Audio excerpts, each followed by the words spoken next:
maps like Anubis. We see it on Hanamura. Those very first choke points can often just completely shut out teams because they're just not really on the same page. Exactly, and if your teams are actually out of sync on the attack on those maps, it's almost like you're headbutting an iron wall, and you just can't get through it no matter how much you try.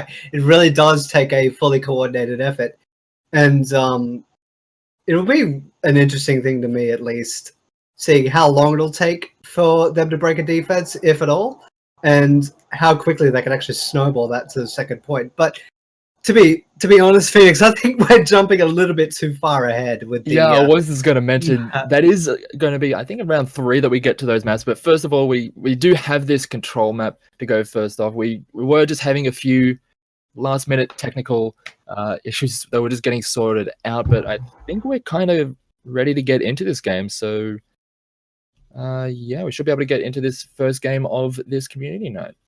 Yay, very cool. And for those that are just joining us, we are heading to Ilios to begin. We don't know which point they'll start off on, which will be I think that's the best part of it, and one of the most interesting parts that not a lot of people know into. We're live. Where are we heading on Ilios? Exactly. Which point?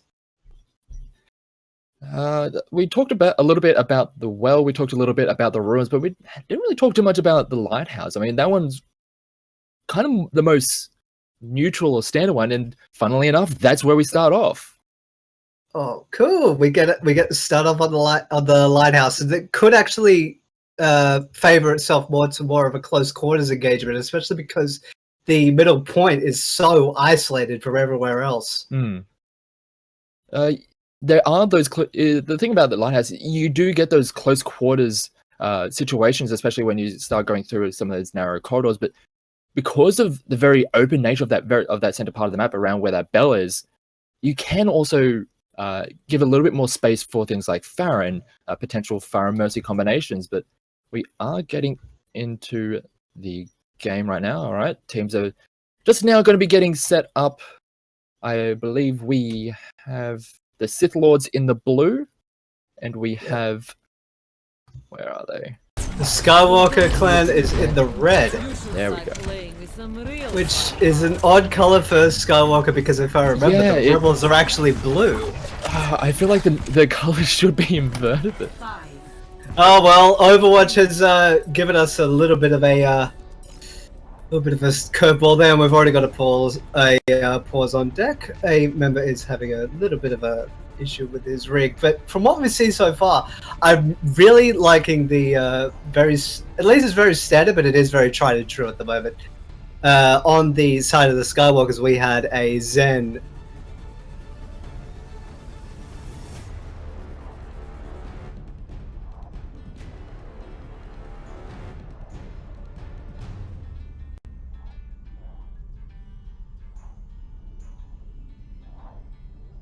Counter that, there is a pseudo dive going on, you could say, with the Winston, but maybe it wouldn't be strong enough against the Siths.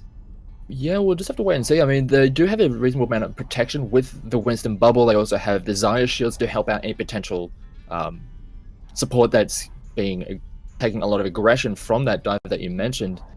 And there's also the biotic field that can be dropped by the soldiers, so they do have quite a few ways to keep a lot of their members alive. So I'm just looking at these two lineups that we have so far. The Sith Lords do have a rather solid lineup that, if working together, can do quite well. But one thing that those dive compositions that you were talking about do so well is that they can split up and cause a lot of chaos into the front lines, the back lines, and just kind of throw caution to the wind and cause a little bit of chaos that can kind of catch some lesser coordinated teams off guard. Indeed. And it'll be really interesting to see, especially with two very mobile heroes going head to head, with one member being on the tracer on the Skywalker side. Round one. Capture the objective.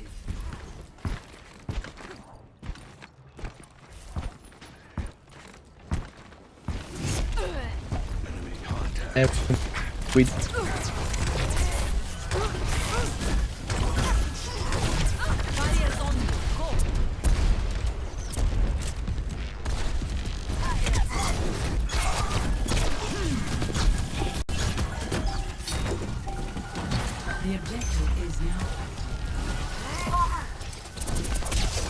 As I say, does take care of the mech, and it looks like it is going to be the Sith Lords with the first snip of the point, as they are starting to get kills left and right, but the Skywalker clan, they're not out of it just yet.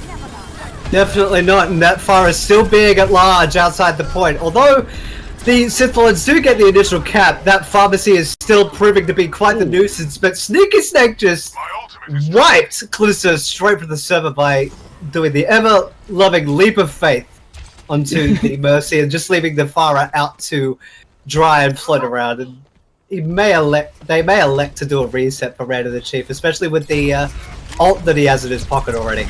Yeah, and now they are going to start coming in with a very consolidated push. They do have a couple of ultimates to work with, and have to see if they can actually get those into the right situations to have the biggest impact, as I believe that was the Valkyrie being used by Grandma, and it looks like they're going to be able to continue holding on to the point as they just clean up two members. A nice pulse bomb, but does get brought up immediately by the Mercy, so they're going to be able to keep this point, and it was a nice hold, and it wasn't all that much used on either side for it. No, not at all. The Imperial Army, the Imperials will be very pleased with that. And all it was just Rand of the Chief just wanting to recoil and reset and let the Skywalker clan just give it another go and maybe be able to struggle at this point with the ults that they have in pocket at the moment.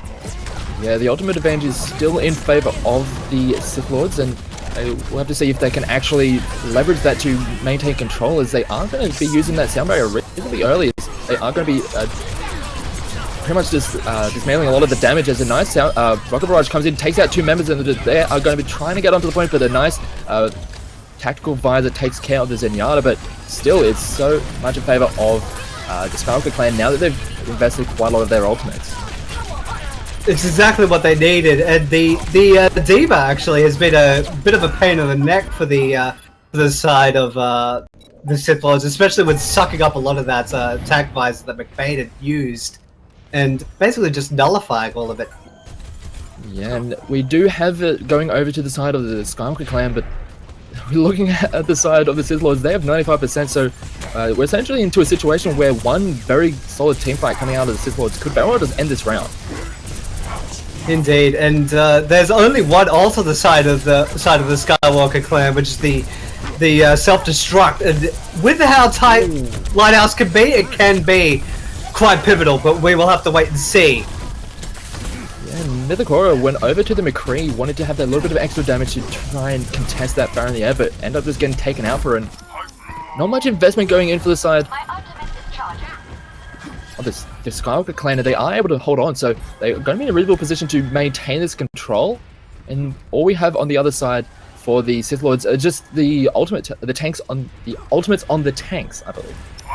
Yeah, only the Graviton and the Primal on the side of the Siths. And in contrast to that, we have three on the side of the Skywalker clan, being the self-destruct, the pulse bomb, and the barrage. Oh, and here they go! Speaking of the pulse bomb, Rayleigh. And that is just going to completely nullify any potential push that was going to come out from the Skywalker clan, so they're going to be delayed a little bit longer. And so this is a pretty damn good hold, and it could very well go towards a 90, at least to an overtime for the side of the Skywalker. As soon as the pulse bomb took out the Mercy, it was pretty much a tipped against them, and now the Valkyrie will come out, and now it'll be a last-ditch affair for the Sith Lords to triumph over the light of the Skywalkers. But as even trained so far, the Zara will be brought back into the fight by Grandma. Regal will smack the Reaper off of the map, and now it is up to the Skywalkers to hang on and get a W to their name. Yeah, Graviton is going to be used, but the sound barrier does deny a lot of potential damage coming through. Overtime has now been started, and it looks like the Skywalker clan is going to be able to clean up quite a few of these last few remaining members of the Sith Lords. It started out very well for them, but they just weren't able to maintain control. Rayleigh on the Tracer was able to clean up a couple of extra members. We do have the Reaper on the point, but he's not going to be able to stand up to the 6 members of the Skywalker clan, and they are actually going to pick up this first round. Indeed, and the one thing that I really liked was the Diva player just holding on to her self-destruct. not really finding a place to use it, but thinking, I won't need it, and either just boosting straight through people to finish them off, or knocking them off the map to make them basically a non-factor. So, just being an absolute pest to the Sith Lords and say, you piece of Sith, why you gotta do that to us? And now that finds the Skywalker clan one map up as we move into the ruins. Yeah, and we were talking about that potential Widow coming out for the ruins, and it looks like Brandon the Chef is going to be on that potential Widow, so we have some very exciting plays potentially coming out from this hero. Indeed, and the one thing that I really want to see is the Moira on deck, with Grandma being in control of her. And although the hero is relatively new, she's seen a lot of action already, and when Paul heated off the map of Permanus. And now the first fight will start to break out. The objective is now. And after that first kill, there just wasn't nearly enough of a front line there for the Sith Lords to be able to stick around, and now they were just going to have a very solid cleanup coming in from the Skywalkers. They are going to get the first control of the point. This is going to give Rand the Chef a very nice position to set up on this Widow. Indeed, we will get our duel, McVeigh and Rand the Chief. Sneaky Snake is already getting chunked down, which has definitely made the Winds of Waters second think his next avenue of approach. Yeah, and they're going in through some of this more secluded areas, trying to just nullify a lot of that potential danger of the Widow, and they are going to just get, because they are in those very narrow choke points, they are just copying a lot of AoE damage, and Rand the Chef is going to be able to take out the Winston, so that's a nice start for the fight, and they should be able to control this point a little bit longer, as they're just delaying them so much with the amount of durability, and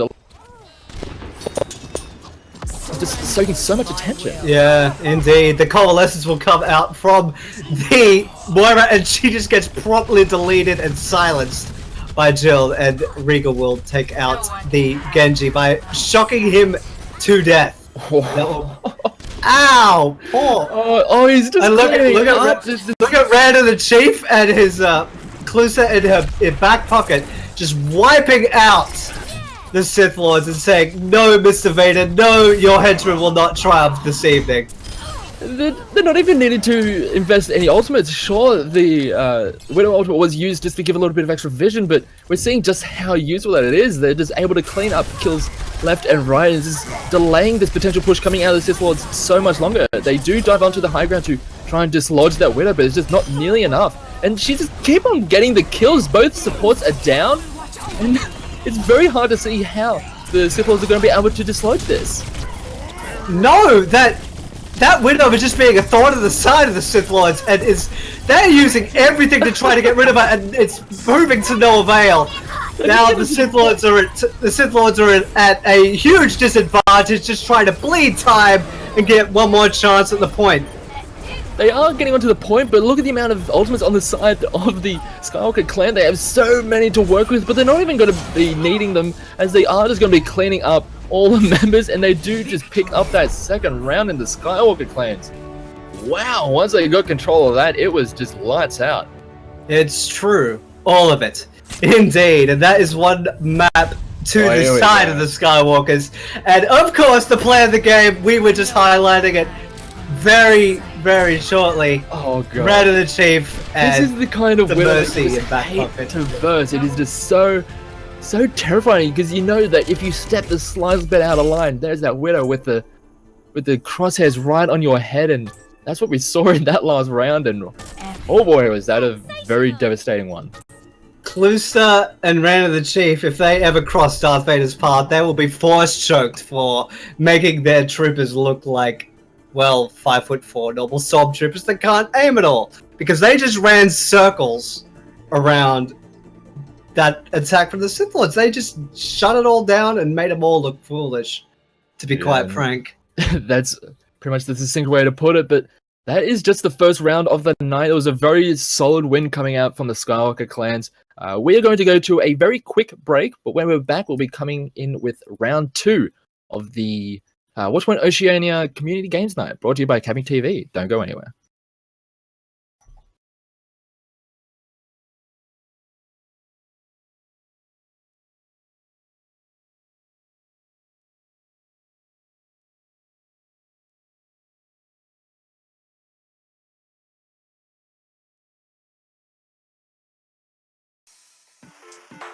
Hello, everyone, and welcome back to the Watchpoint Oceania Community Games Night brought to you by CappingTV. I am GLPhoenix. With me is still Cyberwaste, and we're getting into round 2 of the Community Game Night, the Star Wars themed Community Game Night, and we have the Ewoks up against Chewbacca Army, and we're going to Hollywood for this one, Cyber.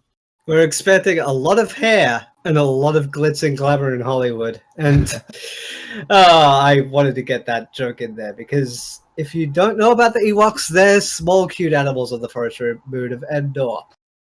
And they're very furry. And on the other side, the Chewbacca Army, I'm guessing there's a little bit of fur involved there. So the hair reference does it lands true for this one. I'll let that one go. Yeah. It'll either groan very much at my puns or applaud them, whatever you choose. Yeah, but just looking at the map pool for this particular round, it was going to be hybrid. So we had the choice between Eichenwald, Hollywood, and Numbani. I believe it was the Ewoks who vetoed away Numbani, while the Chewbacca Army got rid of Eichenwald. So here we are at Hollywood. And yeah, it's going to be an interesting one. Really cool. It's the hybrid maps, the Hollywood in particular. Hollywood's been in the pool for quite some time, and one of the more refined maps, and one of the more played maps as well. So expect a lot of long-range duels between, say, soldiers and McCrees, and a lot of the hit scan heroes that can go a long way downtown.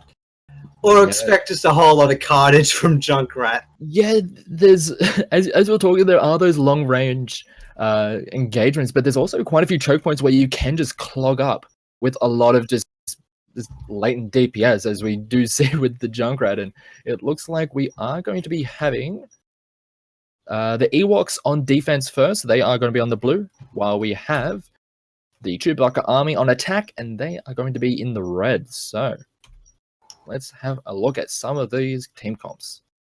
So it's usually a good idea to just leave the attacking lineup until you actually get until the gate's open, because they'll just hover things just to play around in the spawn room. But on defense, you usually get a good idea, and we actually do have the Orisa getting brought out for his very first defense. Orisa's seen a lot more play as of late, especially with her being a lot more refined now since, I believe it was the Uprising update from last year. That's when she actually to her current state. And she's seen a lot more play as of late, especially on these hybrid maps. And now they roll out. The war begins. Alrighty, so we do actually have a Hanzo being hovered over by a Tuxedo, but not going to be having that one. And it looks like we already have the Tracer looping around towards the back, trying to get behind that Orisa shield and try and just deal some damage to that very vulnerable back line. But we do now finally have the Chewbacca Army starting to work their way forward, but that Reinhardt shield is taking a lot of damage, and they have to be very careful with how they step forward. All the amount of shielding and try and move their way up to the point as they are now. They're going to be able to pick up that Orisa, and they also clean up the McCree as well. They just clean up members left, right, and center. A nice first engagement coming out from the Chewbacca Army. They're just going to clean up this fight without any loss, and that is going to be a very quick first point capture.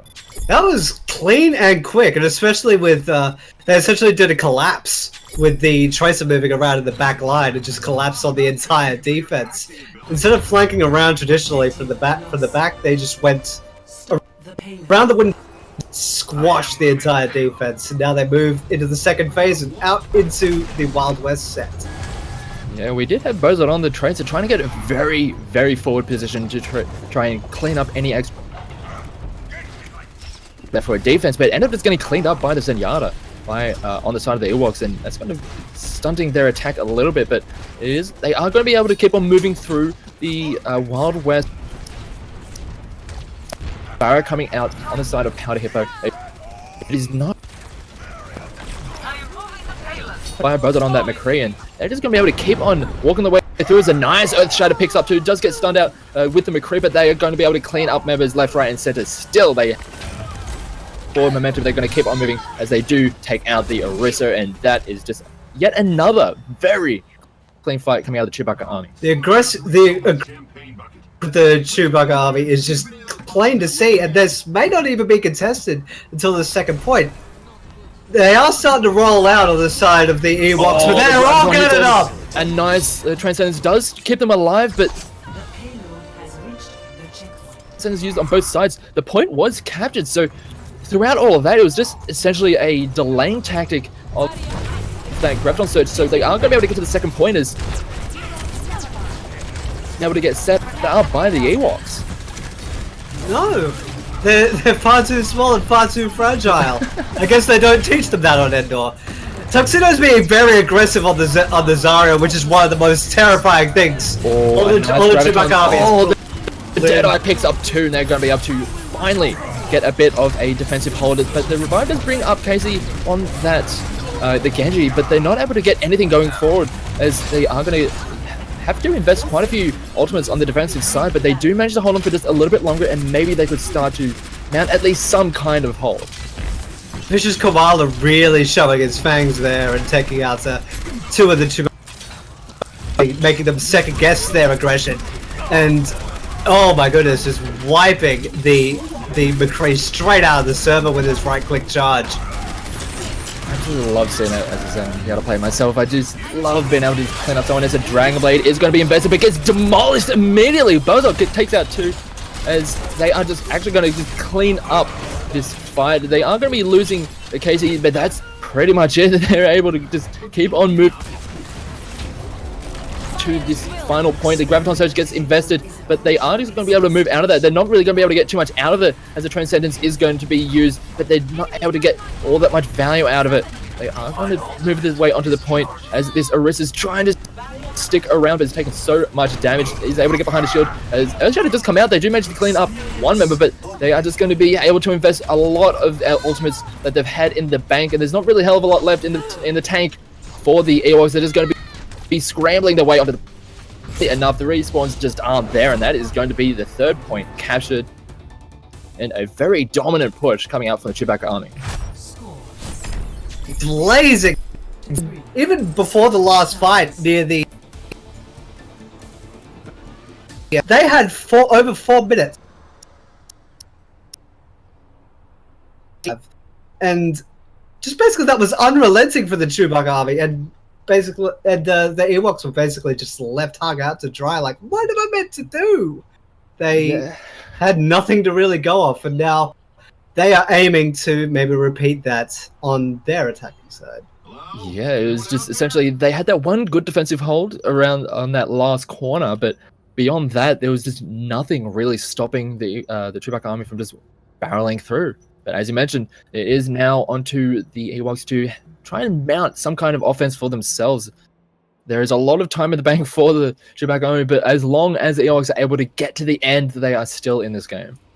Indeed. And, oh dear, looking at that light up right there on the Chewbacca army, what do you see? You see an Orisa, you see a Junkrat, you see a Mercy. Are you sweating yet, anyone? It is one of those combinations that is just really obnoxious to deal with. We do have essentially the shield wall just protecting the Torbjorn turret.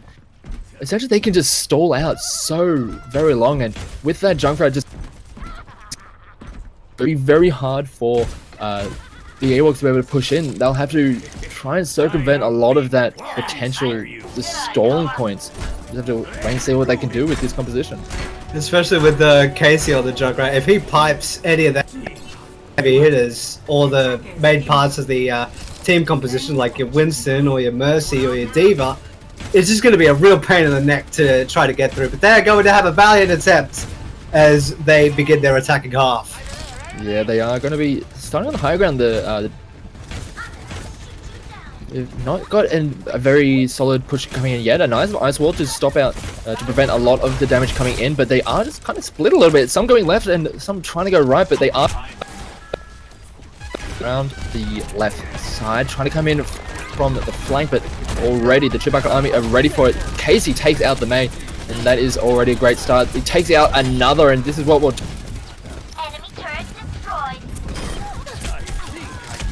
make their way through, and they are just going to be able to clean up this first attempt. Basically just stunted it down with a whole lot of explosions, just the way Junkrat would like it. And just to stagger it even more, the will take out concrete and just basically or the oil and give it another go. We do have a switch over to the Pharah now. Hater is now on that. They do have the... Now they're going to have to... They're trying to take a different approach, trying to get that aerial support, but it's, with the amount of damage coming out of this lineup of the side of the Chewbacca army, it's going to be still a bit of a rough one. They do manage to get all the way in around the back yet again. Obviously, it ends up as a very similar situation as Casey does take out the Illusory. It does get brought up, but they are just going to be able to clean up as the Torbjorn turret is going to be doing so much work. We saw Casey just clean up in that first push, and Tuxedo on the Torbjorn just cleans up the second, and they use a couple of ultimates just to secure that defense, and already rough for the Ewoks.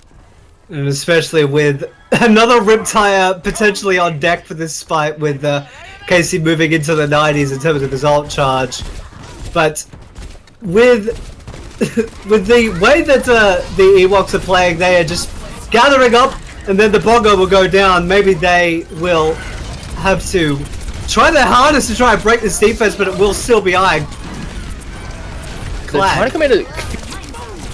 It's not really working out. They're just getting picked off one by one. They tried the very consolidated push twice. It didn't necessarily work out because of the amount of damage through those choke points coming in from the Junkrat and then also the Torbjorn. And they tried that third time to just kind of just throw caution to the wind, go all in, and that one didn't really work out. So it's getting a little, it's almost into dire straits now for the Ewoks. They don't have all much time left. It's just a minute 10 left on the clock. Indeed, a lot to get through, with only one ult on deck, that being on the fittingly named Maybelline with her stunning blizzard. And there it goes! Snowball will try to cause a ruckus. How many will be frozen in place? It is going to be 2. They do manage to take down the Orisa, but the Transcendence is going to be able to keep the rest of the members alive, but they do manage to split up a lot of the members of the Chewbacca army. The defense is kind of in shambles at this point. They don't really have that front line to just stand there, but they are going to be able to clean up a couple members as Tuxedo and Zoza. They're going to be able to clean up some of those squishy members who just didn't have the tanks around them, and after all, it seemed like a pretty good start to that fight coming out for the Ewoks. It's just a very solid hold coming out from the back. Realized that they didn't need to be stepping forward until they absolutely needed to, and they just came in at the right time, picked their targets, cleaned up those members, and left on the timer. And they have a lot of work to do right now, Cyber. I don't think they'll even get to the point in time, especially with the wall going up. Will they be able to touch the point before the time expires? Yes, they will. The fight will be going down on the point now. The Junkrat will come out. 2 will be taken out of the fray. Maybelline will be trying, but it's going to be very scattered at best for the Ewoks. Yeah, scattered at best is pretty much the only way we can describe these past couple of pushes, and there we go. We do have the Chewbacca army just cleaning up that fight, cleaning up those remaining members, and they... Indeed, if this was, if I was able to do a Chewbacca growl, this is where I'd do it, but I can't do it at all. Honestly, there was not a whole lot that the Ewoks really could do with a defense like this, especially with how ironclad it was. And speaking of ironclad, the Torbjorn being an absolute nuisance along with the Orisa, just like we alluded to at the start of this match, getting the fitting player of the game. Yeah, it's doing so much work, having just that little bit of extra DPS from that turret, and also just all the ammo pack, or not the ammo, the armor packs, being able to keep alive and just be that little bit of extra push, just making it so much harder for the Ewoks. They just couldn't find any kind of foothold. They had that one really solid push where they opened up with that blizzard, managed to take down the Orisa and clear out a lot of that front line of the Chewbacca army, but they just weren't able to push forward and clean out those backline members who were just able to pick off members one by one until there's just no one left. Yeah, and a lot of the fights were basically decided within the first 30 seconds, with especially with the McCree and the Torbjorn and the Orisa just being an absolute pest, especially with either the turrets and the halt as well. Let's not discount that. Just keeping the members of the Chewbacca army gathered up, just keeping the opposition gathered up and just making it easy for them to stun any progress onto the point. Yeah, there's a little bit too much for them to deal with. And yeah, that was just an incredibly solid win coming out of the Chewbacca army. But we are just going to take a little bit of a look at the bracket and see how things have been shaping up so far. So yeah, a very solid 3-0 win coming out for the Chewbacca army. They are in a pretty good spot right now. They did manage to take their first win as well. We are still waiting for, I believe, the last game of round 2 between the Skywalker clan and the R2-D2 minions. And once we get into that, I believe we should be able to get into the process of setting up a round 3, which we were talking about it earlier, and we talked about it with a bit of length. We're going towards those assault maps, which is going to be a bit of an interesting one. We'll have to see how things go, because we're starting to see some of these teams really shore up their coordination. And if we see more from what like Chewbacca armor was able to do, we're in for some very good contested later into the night. Indeed, and for those, the next round will actually be, as my lovely co-caster Phoenix alluded to, will be the assault maps, being Horizon, the Temple of Anubis, and Volskaya. And we are short 1 game in round 2. Skywalker still going at it. So let's actually think forward into the next round. What map would you prefer to see, and more likely to see in the maps that they have on offer? Well, looking between Lunar Horizon Colony, Temple of Anubis, and Volskaya, I would expect to see Volskaya vetoed away a fair bit. That was kind of a sore point for a lot of people, and I wouldn't say it's one of the most preferable ones. To be honest, I think we'll see more of the Lunar Horizon Colony. I believe that one's picked up a little bit of steam, but you never know. Temple of Anubis, as one of those older maps, it's started to become a little bit more figured out, and it does lend for some rather unique strategies. I mean, a hero that I really do enjoy to watch, especially on some of these 2CP maps, would be the Sombra, because she does have those very solid setup, has a very solid setup game when it comes to defense and also on offense, especially with especially with a lot of the health packs are in and around those points. She can get more than a few AMPs over the course of a push and really start to just clog up a lot of potential plays coming out from their opponents. But we can get into that a little bit more. But for now, I believe we're just going to go to a very quick break. But when we come back, it is going to be round 3 of the Watchpoint Oceania Community Games Night. So don't go anywhere.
You're gonna.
Hello, everyone, and welcome back to the Community Games Night. And first of all, I'm just going to say I'm wrong because just before the break, I was saying that of the assault maps that we're going to be seeing, I wasn't expecting too much Volskaya, but turns out these teams just wanted to make a fool of me. And we do have the Sith Lords up against R2-D2 minions. And yeah, we're going to be on Volskaya, Cyber. Indeed. Lars, it's like a tradition. Every single time, one.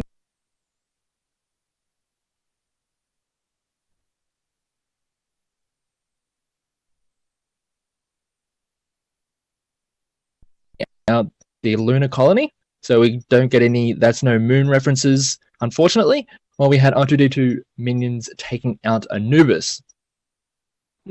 So, yeah, I couldn't think of a reference for... Yeah, I was just thinking... That really saves my bacon there. But we do go to Volskaya, one of the most interesting maps in the 2CP pool, at least in terms of its first point. And how much... I want to continue a point that you were bringing up earlier about the Sombra that will be in play. Undoubtedly be in play. Because of the health pack locations in the first point, there is a large one to the side, to one of the sides of the point, and a small one in a little cubby that's underneath the point, which is a festering place way back in the day of little turrets and things like that, and just other sorts of annoyances. But we could see rather a Sombra be in play and being put to very good effect on that first point.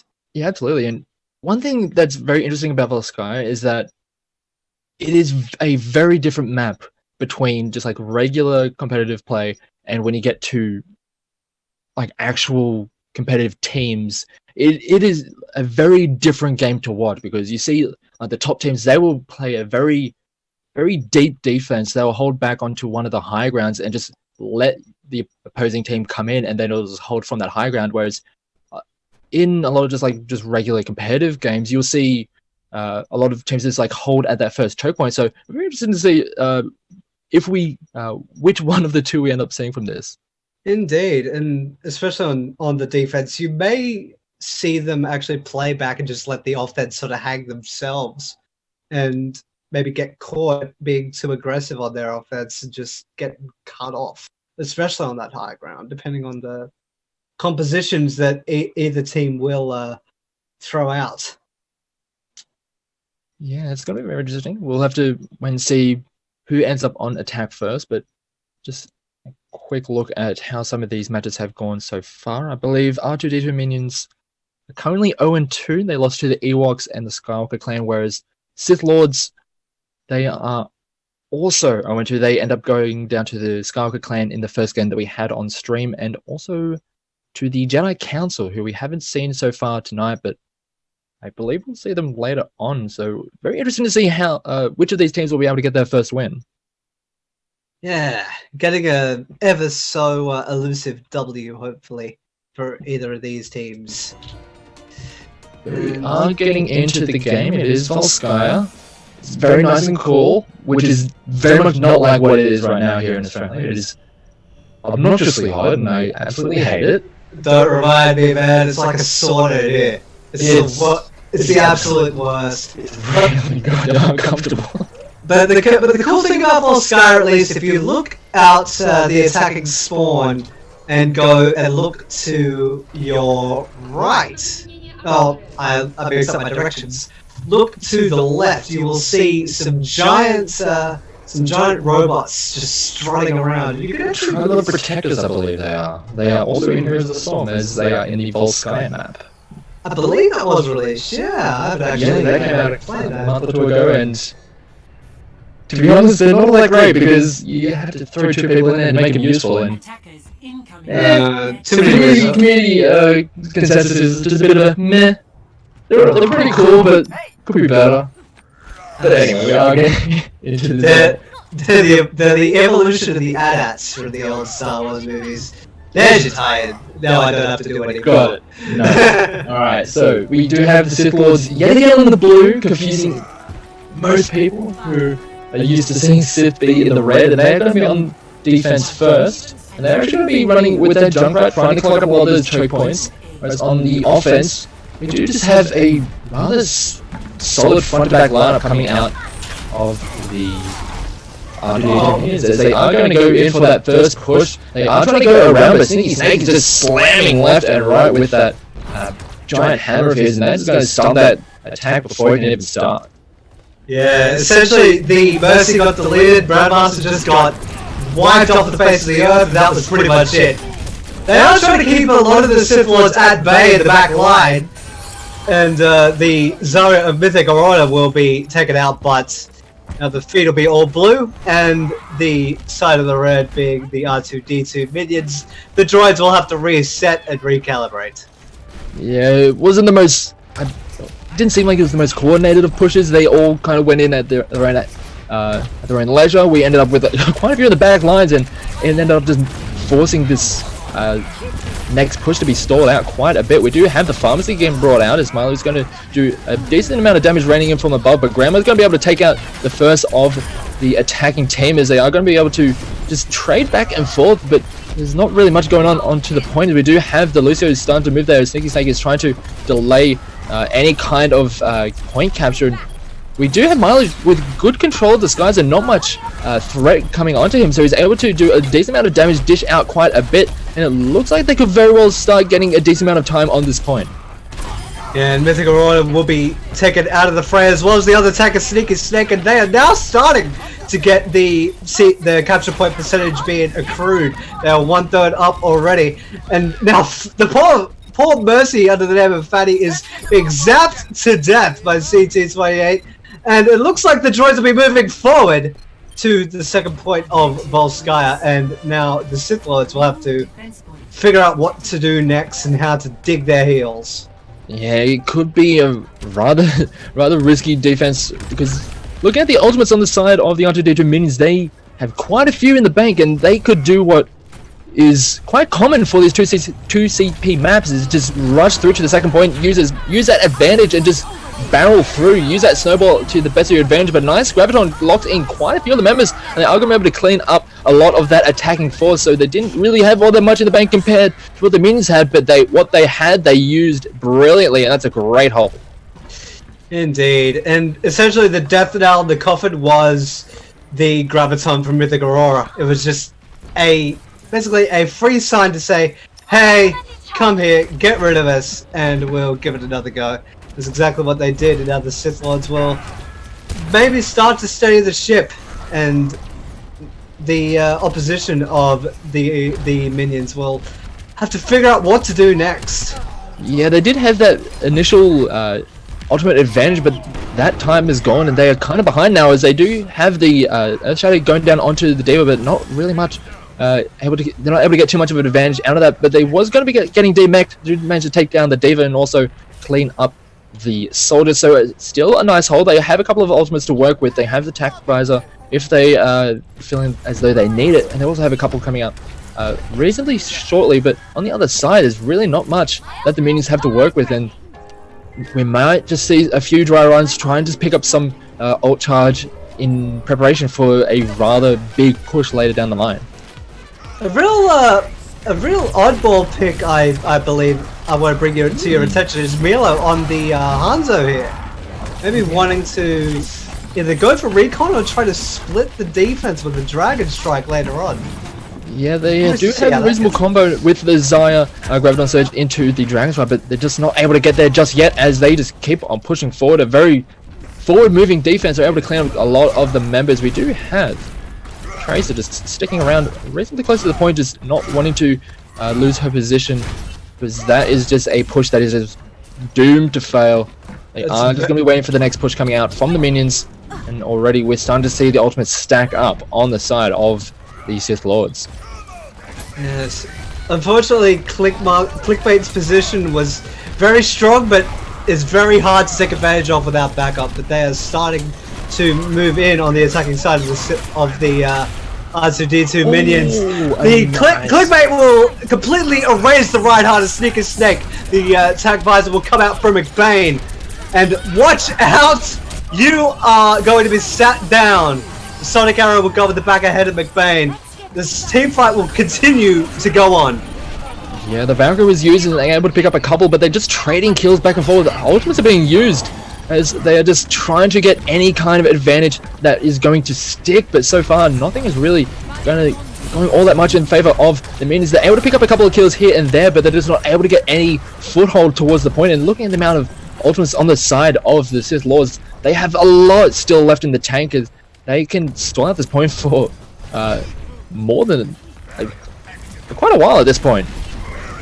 Very much so. And with the Mythic Aurora, They do use the charge. Ursha to clean up a couple members, but they're not able to get any kills just yet. They're not able. They do manage to lock down the Lucio. That's going to stunt a lot of that supporting ability on the side of the minions. So they're just going to have to play a little bit more cautiously. But they do manage to pick up the other Reinhardt just with a nice fire strike. Clean up is just going to delay this push even more. They are going to be moving forward. The Sith Lords try and clean any members on the backside, just trying to catch any overextended members a little off guards. We do have this Tracer still in there. Oh, Spot gets picked off by the Helix rockets, and that is going to be yet another staggered death, which is going to delay this push so much more. And it was a very solid first point capture coming out from the minions, but now we're down to 1:40, and they're starting to really struggle to make their way onto this point. Clickbait really wanted to try and use that position, but as soon as McBain found him out and took out his legs with the Helix rocket, that was pretty much it. Looks like his last nice attempt. Oceania. They do have the Graviton. They do clean up 2 members already. They're just swinging away with that hammer. That's 3 down, and we do have the ultimates on the side of the minions now, but that is going to be a very much more delayed push, as Marley actually does pick up the Xayah, so it's a nice little pick up there for the Hanzo, but he's just going to get revived right away. The Valkyrie has been used by Fanny, so that's not going to be there for this next defense, and they're going to need all the help they can get, because that is 6 ultimates on the side of the minions, and that could get very dangerous. This is basically the minions' biggest chance to try and get this point. Here they come. The Graviton's been thrown out. The Dragon Strike's been thrown out. Milo will take out 2. The big tanks have been taken out of the equation. And now McBain and Grandma will fire back in kind, and the fight will continue. And maybe the minions will be able to take this point fully. This Valkyrie's been doing a lot of work reviving all those members that have been dropping just here, there, and everywhere, but it looks like the Sith Lords are able to get back just in time. This respawn time is just way too short to have those fights drag out like that, and it looks like the Sith Lords are going to be able to hold on, despite the fact that all 6 ultimates were used on the side of minions, and they weren't able to get really any time on that capture point. No, and it's going to be absolutely infuriating. They will have to go in for a dry run for this last point to even try to get a 3rd, and they will already be at a person disadvantage with Clickbait being deleted from the server, and Mini Boy will follow in turn. All of the members of the minions will try to trickle onto the point, but it will more likely be to no avail. CC will be taken very low, but still in the fight. They may be able to get at least 1/3 on the board, but it is fading very, very fast like the setting sun. And only 1 point after all that time for the minions over the Sith Lords. Yes. And now Phoenix. Ooh.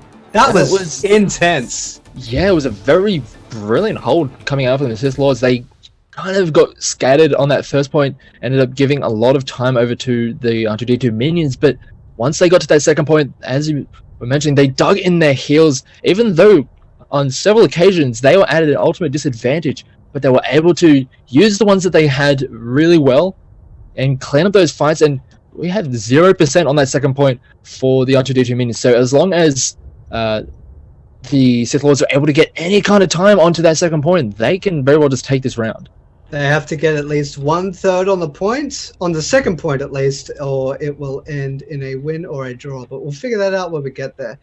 But I do want to touch on this really quick because I think it was the big pivotal time for the Sith Lords and especially the R2 minions, because they'd have to be frustrated with what happened. They came in with a full war chest, all the ultimates that they could ask for, and were unable to even get a third on the point. How annoying must that be on the side?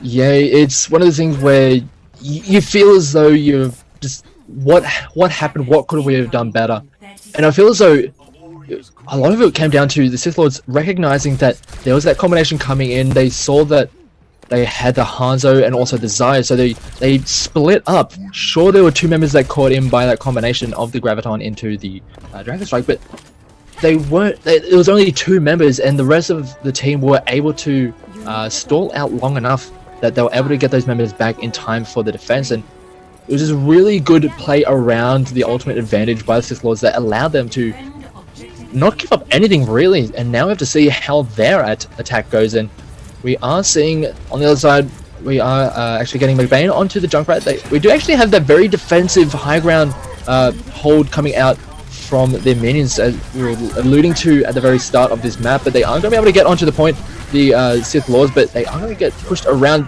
We do have them going towards the high ground, trying to pick up the members. As a nice start coming out for the Sith Lords. They are just going to be trading back and forth. This Clickbait takes down 2, takes down a 3rd with this Roadhog. Is just cleaning up members, and this looks like it's going to be a rather nice solid hold right off the bat for the R2D2 minions.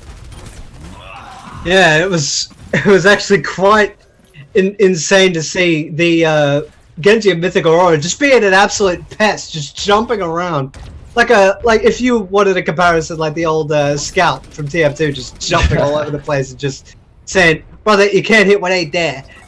So the Sith Lords will have another go with the Junkrat just ringing out a ton of shots, and his fellow teammates will just be diving up top and trying to get the defense to crack.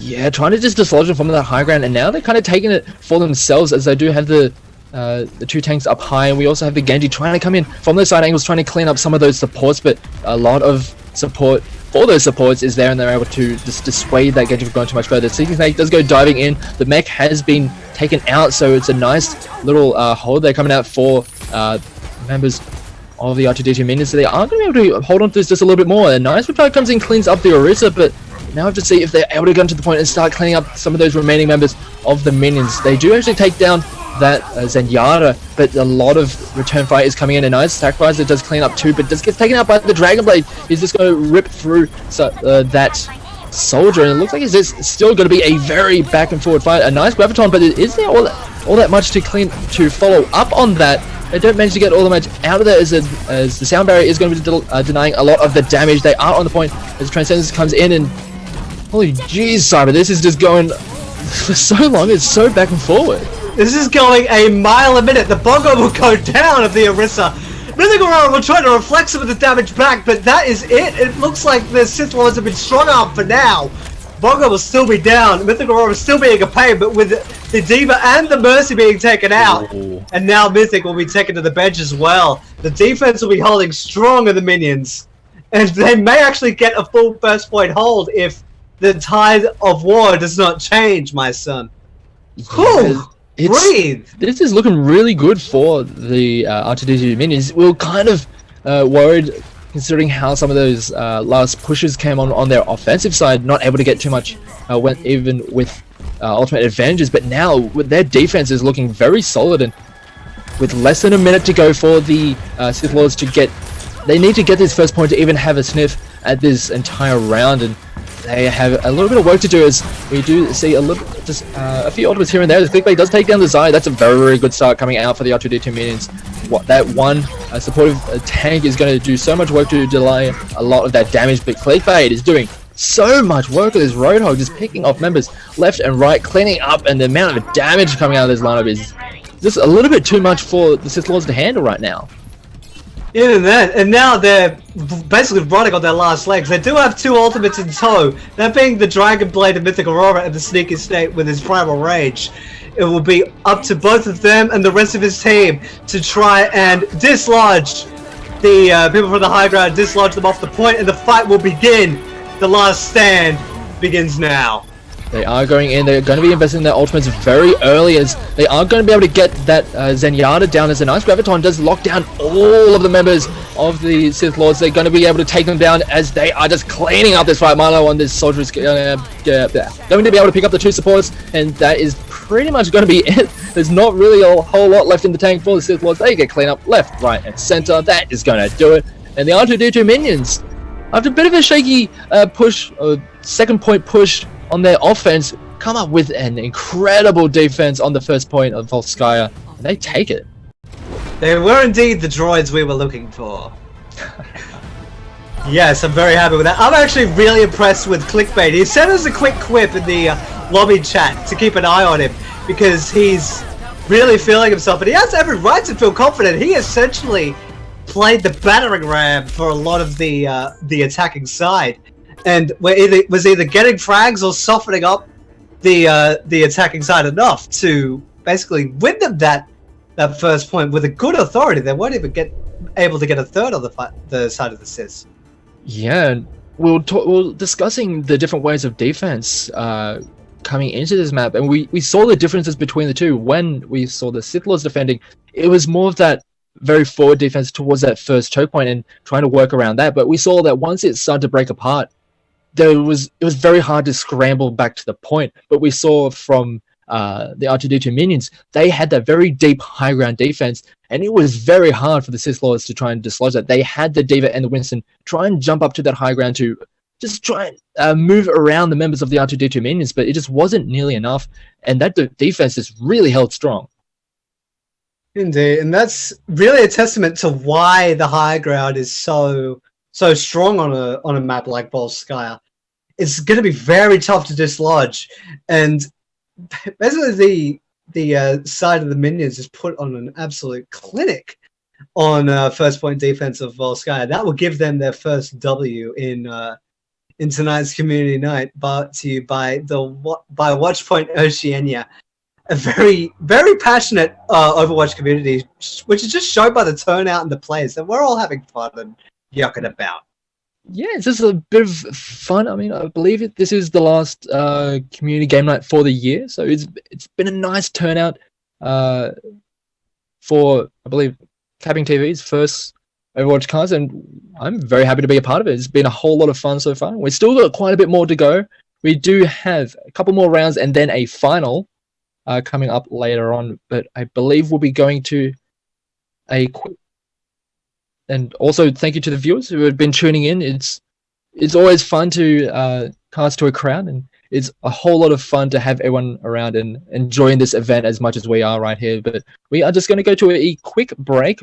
Once we just to give us a little bit of time to set up for the next round, which is actually going to be round 4 is going to be an escort map, so we should be able to see some interesting maps. It's either Dorado, Route 66, or Watchpoint Gibraltar. So we'll be going to a short break, but when we come back, we'll have round 4 of the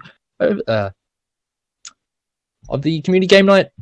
I am completely lost. Anyway, we'll be right back. Don't go too far.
Hello everyone and welcome back to the Watchpoint Oceania Community Games Night brought to you by CappingTV. I'm GLPhoenix. I'm still trying to relearn how to speak again, and with me is Cyber still. And we're going to be getting into round 4 very shortly. It is going to be between the Jedi Council and the Skywalker clans who we saw earlier, but Jedi Council we haven't really seen too much, so very interested to see how this one goes, Cyber. Indeed, new faces and new members of power of the Jedi Council. But we did see the Skywalker clan earlier, and they put on a bit of a show, especially between two members who hopefully will be running in tandem again.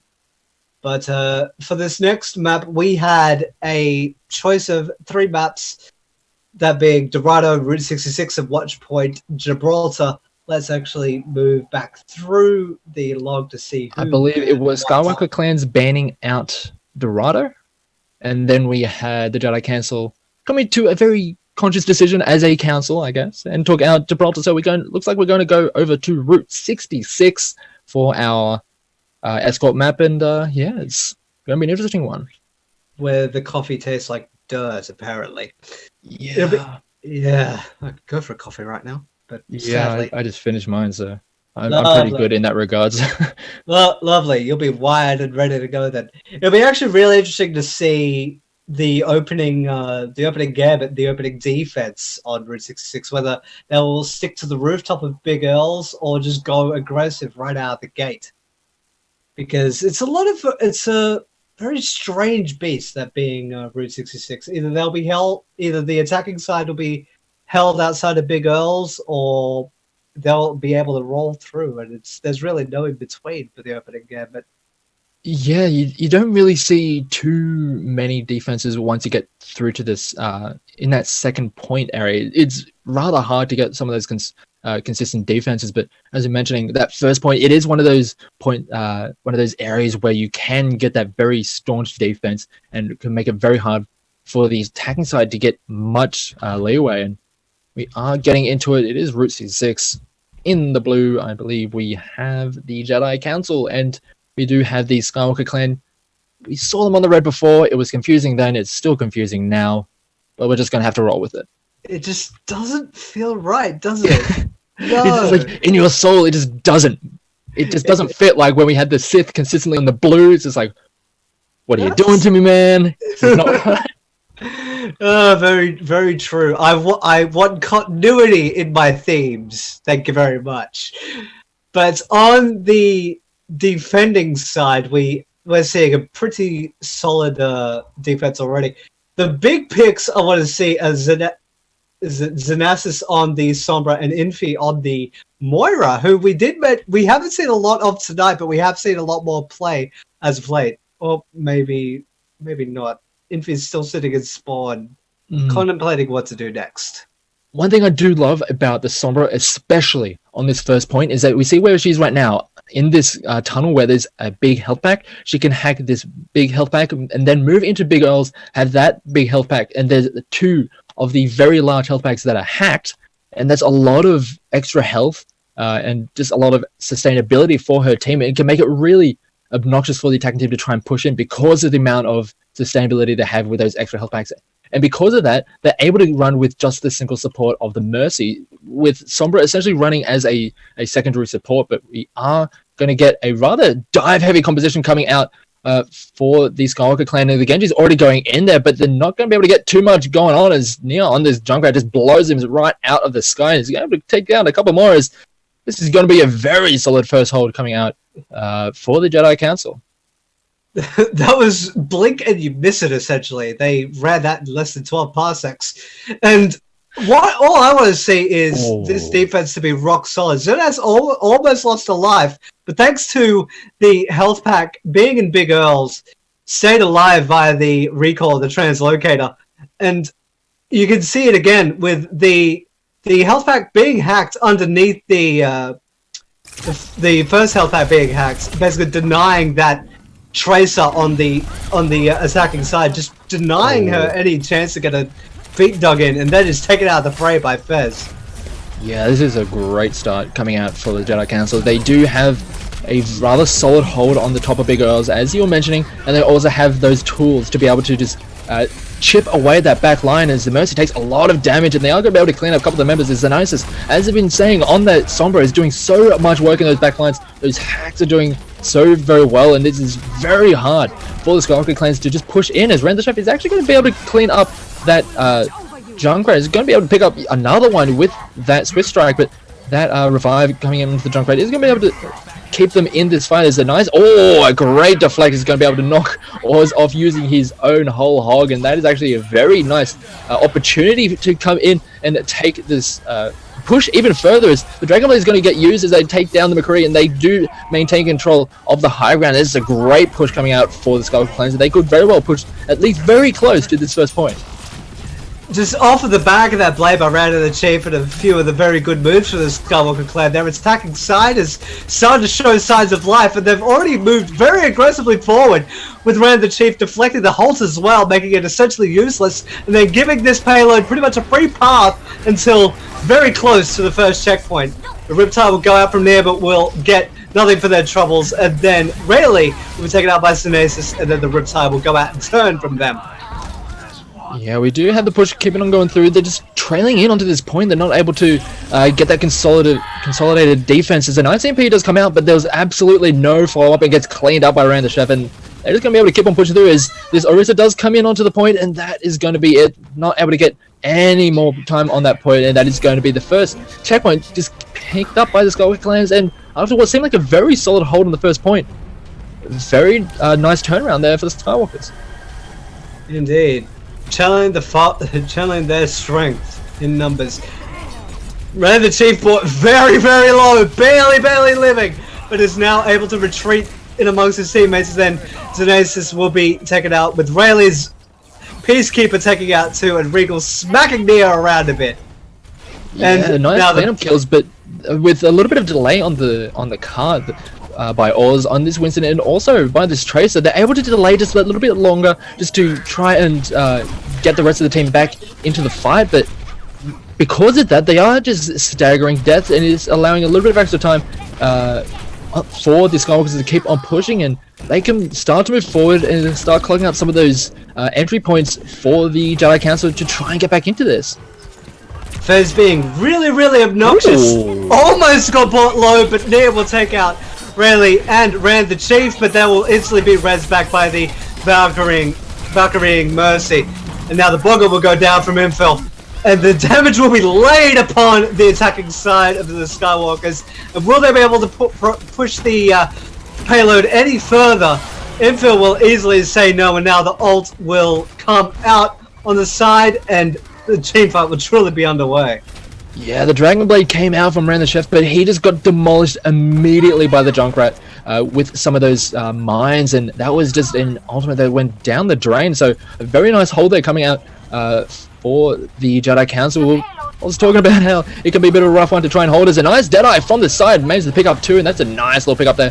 This could very well just keep this push going, as now we have to see how the fight continues to progress, as they're going to be able to pick up some of those extra members, as they don't have that Mercy there anymore. And this is just going to be a great push. And looking over to the side of the Jedi Council, they don't have the Sombra anymore. They did end up having Nea swap back over to the Lucia, because they were realizing that with just that single Mercy, it just wasn't enough, and they're just not able to get the damage, or at least stick around in these fights. And this could very well just be the second point, and there's just nothing that the Jedi Council can do just yet.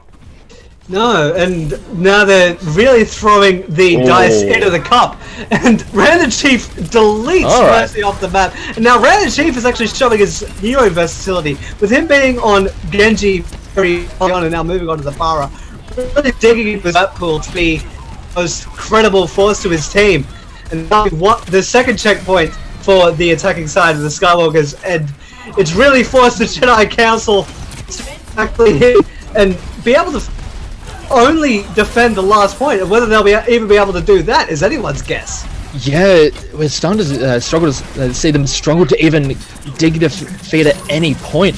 They will have a rather reasonable holding position at the very end, but ultimates are being invested right now as the self-destruct is going flying through. Doesn't really get much, but a nice Missile Barrage picks up two, gets taken down but revived immediately to keep themselves in the fight. As Rand, as you were mentioning, the hero versatility is really coming in spades here, just taking out members left, right, and center. And these fights are just snowballing so much in favor of the Skywalker's clan, and there's just not really much of a hold coming out for the Jedi Council. They're trying to get in onto the point, but they're just not able to get any kind of traction, and they're just losing members left and right. They're just not able to stick around in these fights.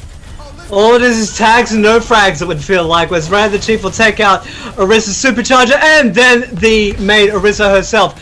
They are making the last stand, the Jedi Council. Will they be able to hang on?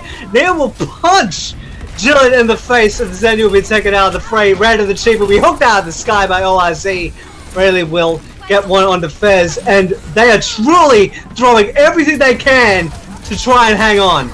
They are trying everything they can. They're throwing everything in the kitchen sink, the whole bloody house at them, trying to hold on. They actually do manage to repel the Skywalker clan for just a moment. They do have a couple of offers to work with on the rebound, but so far it's a nice little amount of time to hold on. And now we're only down to 40 seconds left for the Skywalker clan to be able to push into the end of this stage.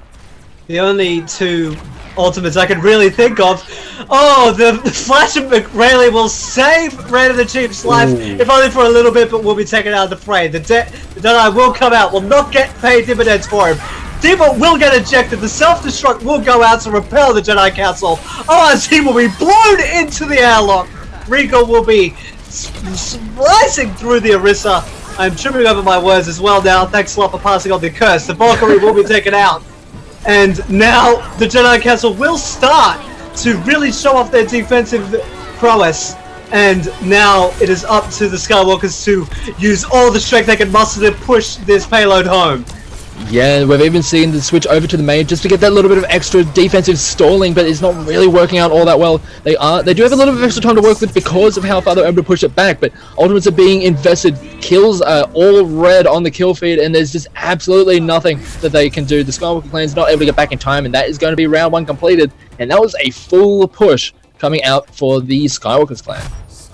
And that's made the, after this change, that's made the Jedi Councils work a lot harder, because they, instead of only settling for 2 and a little bit less distance, they have to go all the way and perhaps even contend with another full push. Yeah, they need to go all the way just to keep this map alive, and well, we'll have to wait and see, because as we saw on the push from the Skywalker clan, there are those points that can get a little bit challenging to push through. We saw at the very first point, outside of Big Earls, there was a reasonable hold, but once that fell through, it was a very consistent push through most of point 2. There wasn't all that much. There was a few blips here and there by the Jedi Council to try and hold on, but it just wasn't enough, and point 2 wasn't really much of a defensive hold, but they did start to shore up some of those defenses once we got to the very deep parts of point 3. We'll have to see how it goes on the opposite side. We have the Jedi Council now onto the offense. We'll have to see what kind of strategy they go with, and if they are going to be able to counter whatever kind of defensive structure that the Star Wars clan are going to be able to put up. Indeed. This is just for my personal amusement, to be quite honest, but if you recall on the first map that we saw on stream, Calista and I believe it was Rand the Chief just running amok with Randall and the Widow and Calista backing him up. Wonder if we'll see anything similar in amongst the team. It doesn't look like that'll happen. We're not seeing a Widow, but we are seeing a May coming out by Rand, and that's going to be a little bit of extra delaying potential, as we do actually see the Bastion coming out on the side of the Jedi Council, trying to get that hero set up on a point, or set up on the point, on the payload, and just be that obnoxious turret just blast away at the defenses. Any kind of setup defense we're talking about will just get shredded by that Bastion, and they're going to have to be very aware that that Bastion is now set up, and they have to adjust accordingly. They are going to be dropping quite deeply as the Genji moves forward to try and just dislodge this this high ground defense, as they do start to push around towards Big Oz, as they do start to drop down, but members are starting to fall on the side of the Skywalker's clan, and the Jedi Council with this Bastion set up is just shredding through. The Maywall is actually helping out this Bastion, getting the high ground himself is going to be able to clean up the members of the Skywalkers, and the Jedi Council are going to be able to push a hell of a lot right now. We actually helping. We actually started to praise Red the Chief's hero prowess, but then he goes ahead and gives a leg up. Already scary Bastion a further leg up, and now the tank formation could very well be on deck for this next fight. And if I were the defending side of the Skywalkers, I would be absolutely terrified and want to try and nullify that Bastion quick smart. We're all coming down to this next fight to see whether they can at least try to steady the ship outside the inn or the Wild West portion of the map. Yeah, that Bastion with the Orisa shield is going to be set up still. It's going to be forced away a little bit, just with the aggressive defense coming out from the Skywalker's clan, but they're not able to really push him away, as here comes the tank formation, takes out one, as now on this Dragon, with this Dragon Blade is going to claim another one as well, but he does get taken down the Bastion thanks to the damage coming from the Discord Orb and the orbs from the Zenyatta able to clean them up, but now on this Genji just shredding through that back line. It looks like the Jedi Council are going to be able to keep this push going, and it looks like they'll be able to get this Bastion Orisa set up yet again, and forcing this reaction out of the Skywalker clan. This hasn't really been all that strong so far. We call this the pirate ship, as it were. The Orisa, the Bastion, and usually there would be a Reinhardt, but it's proving not to be really all that necessary, as the Jedi Council just gets a free pass. Now the Snowball will start to make a blizzard, will freeze one in place, but will not get all that much off of the rest of it. And now this next fight will be underway, and maybe over as quickly as it begun. Yeah, it's starting off alright. They managed to clean up that Bastion, but everyone else is just in all sorts, and they just got cleaned up. This Genji is just dismantling this back line, and I mean, you've got this really weird dynamic with the Bastion who sets up on the point. It makes it really hard for your opponent to react, and when you have your opponents just in all sorts and just in utter chaos, that Genji is just going to shred through them, and that's essentially what we're seeing now on this Genji. Is getting so much work done, and a lot of it's on the back of this Bastion just causing so much mayhem with the defensive shot calling. Yeah, Xenazis will throw out the self-destruct and will take Rayleigh out of the equation, but will be brought back into the fray by the Mercy. Naya will take down Mr. Regal, and now the payload will start to find his footing again. The Bastion will take out the Riptide, so that's made a non-factor. Xenazis still being an obnoxious pest in amongst this fight. The trans will be forced out by Jill. And now they are starting to steady the ship at what would be considered the easiest point to defend on Route 66.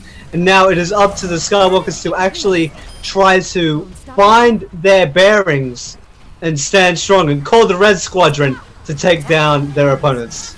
Yeah, it's as we saw on the inverse. We're starting to see a very consolidated effort on defense. Once we get to the third point, it was a little bit further forward than what the Skywalker clan was able to do, or what the Jedi Council was able to do. But now they're back onto the point, and they are using so many ultimates.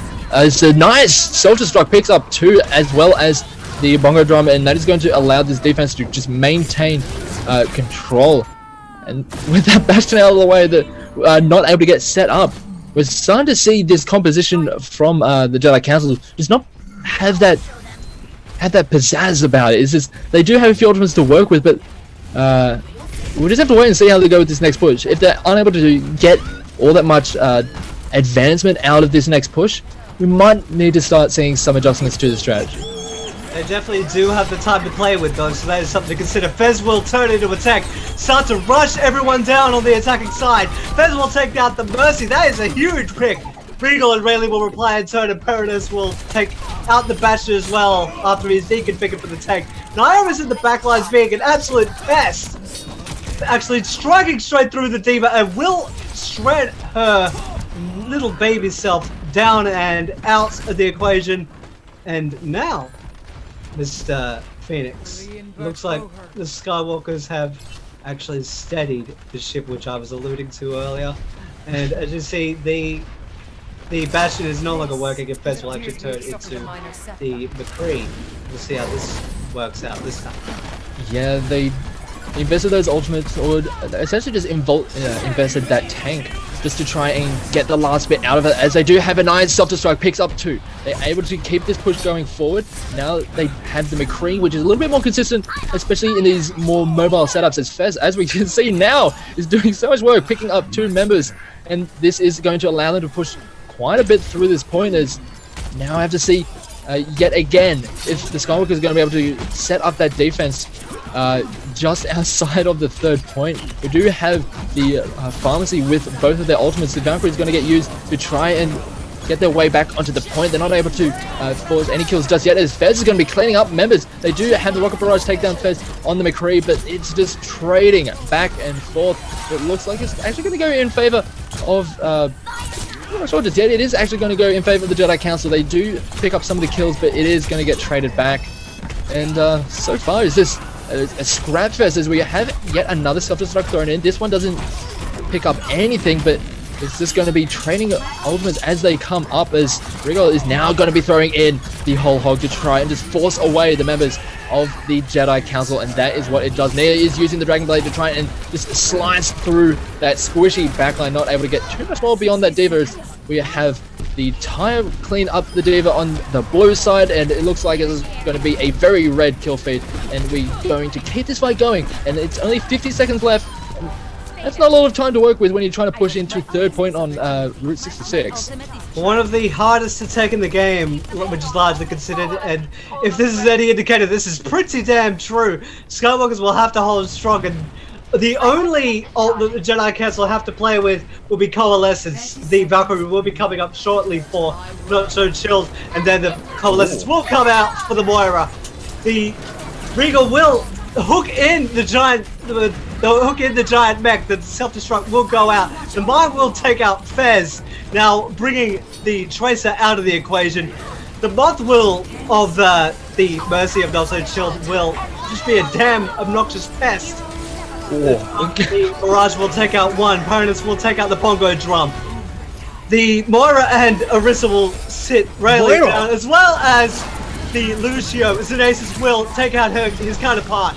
And now it is all blue. We could be going to extra rounds now if the Jedi Council can keep this offense going, but Cleanser will revive her teammates and bring them back into the fight.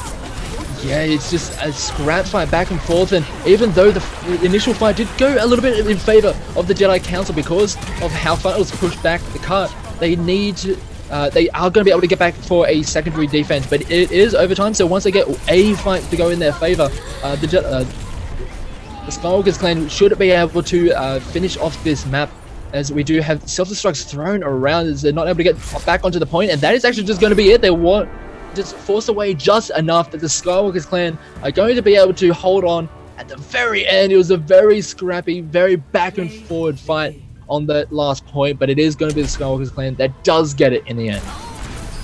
Indeed, it was a very, very close fight, as the entire game displayed. It wasn't clean Overwatch, let's be brutally honest here, but it was damn entertaining and a real scrappy fight, which I think Luke and his Skywalker's name would be very, very proud of, having a lot of fight and strength in numbers. But, yeah, they were able to get there in the end, but nothing, not taken away from the Jedi Council. They made them work for it. It was a very solid defensive hold. And there was like quite a few points where you could have seen an earlier hold on the other side, or even just that snowballing push. But every time they tried to get in, the Jedi Council were just held off just that little bit more, and it's just a little bit scrappy, a little bit all over the place. And in the end, I guess the gunplay coming out of the Skywalker clan was just that little bit better, and they're able to get those frags to land and end up just snowballing those fights just that little bit better, and they're able to grab that win. And I think now they are 4-0, I believe. They've just been cleaning up over the night. Wow. Clean and easy for Skywalkers. That's what you'd really like to see. But now we move ahead. We move along to our last round Yeah, and it is. Well, I guess it's a little bit of a escort thing. The choices between Junkertown, Hollywood, and Eichenwald. So we saw Hollywood earlier on stream. That was a rather interesting match that, to be honest, was a little bit one-sided. Um, we haven't seen Eichenwald or Junkertown, but those ones are also some good ones. So we'll have to wait and see what teams we actually have. And I believe it's going to be the Jedi Council yet again up against R2-D2 minions. So we saw the minions earlier with that brilliant hold on Volskaya. We'll have to see what kind of map they end up, these teams end up going for. As we are going to be as it was mentioned, it is going to be the final round, and after that we'll have the final between the top two teams. And I'm very much looking forward to seeing how some of these, or how the development of these teams has gone over the course of the night. If anything, it's been really fun to watch and fun to observe a lot of maybe potential pro players or just ones that are really passionate about the game. If anything, they've been putting on a really good show, and I would like to, maybe it's completely off base, but I'd like to thank everybody that is watching for sticking with us, enjoying the games, and just having a little bit of fun with the really lame references with Star Wars and stuff. But we are going on to our last round of the map of the pool play. Phoenix, we have Junkertown, Hollywood, and Eichenwald. What do you want to see? Well, we've already seen Hollywood, so I don't think we really need to see that one again. I do really like watching Eichenwald because I think, as we've been saying with a lot of these maps, they're quite well figured out. Junkertown is an interesting thing, which I wouldn't mind seeing all that much. So just as long as we're not seeing a Hollywood again, I believe I'd be okay with either of the other two. What about you?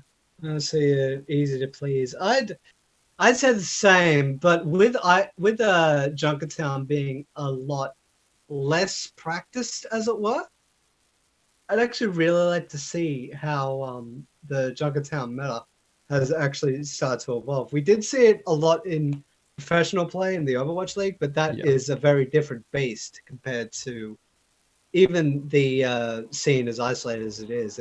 We could have an entirely different style of play. One thing to note about one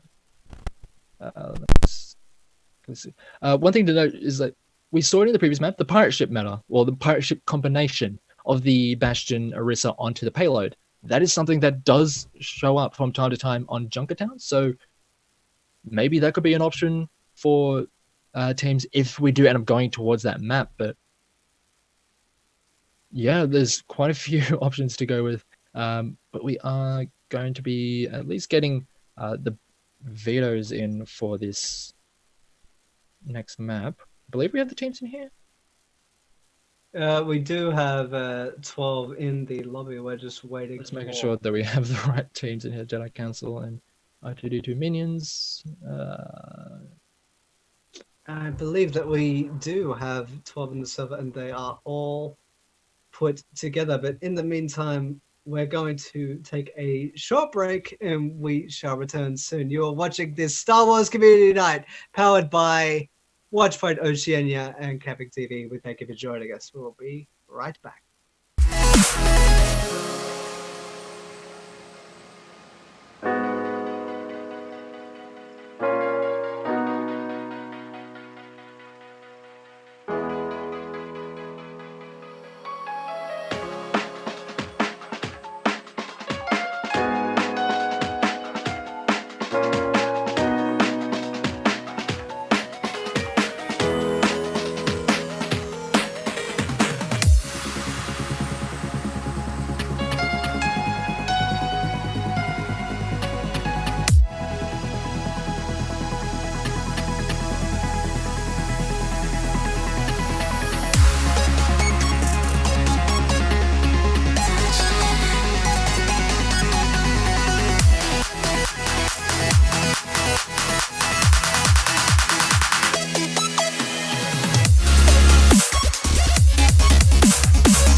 Hello, everyone, and welcome back to the final round of the group stage of the Watchpoint Oceania Community Games Night brought to you by CappingTV. I'm still GLPhoenix. With me is still Cyberwaste, and we're into, as I mentioned, the final round of the group stage, and it's going to be on Eichenwald. So we had the choice between Junkertown, Hollywood, and Eichenwald, and I'm glad that we actually get something different, Cyber. How are you feeling about this one?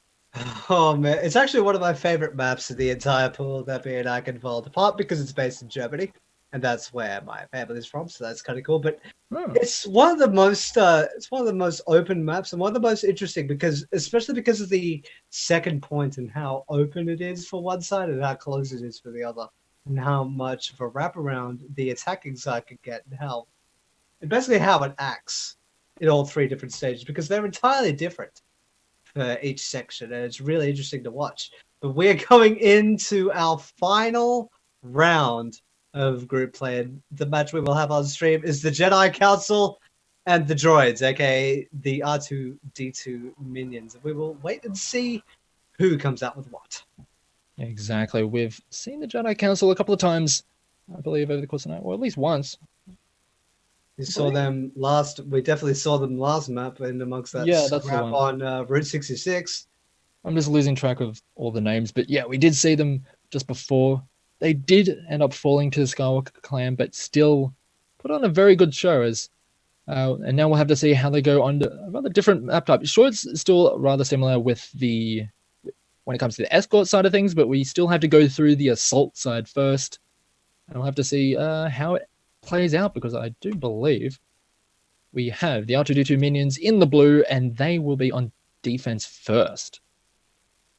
Oh, it'll be interesting to see. Oh, they have a team huddle on the bridge, and the classic. Nice.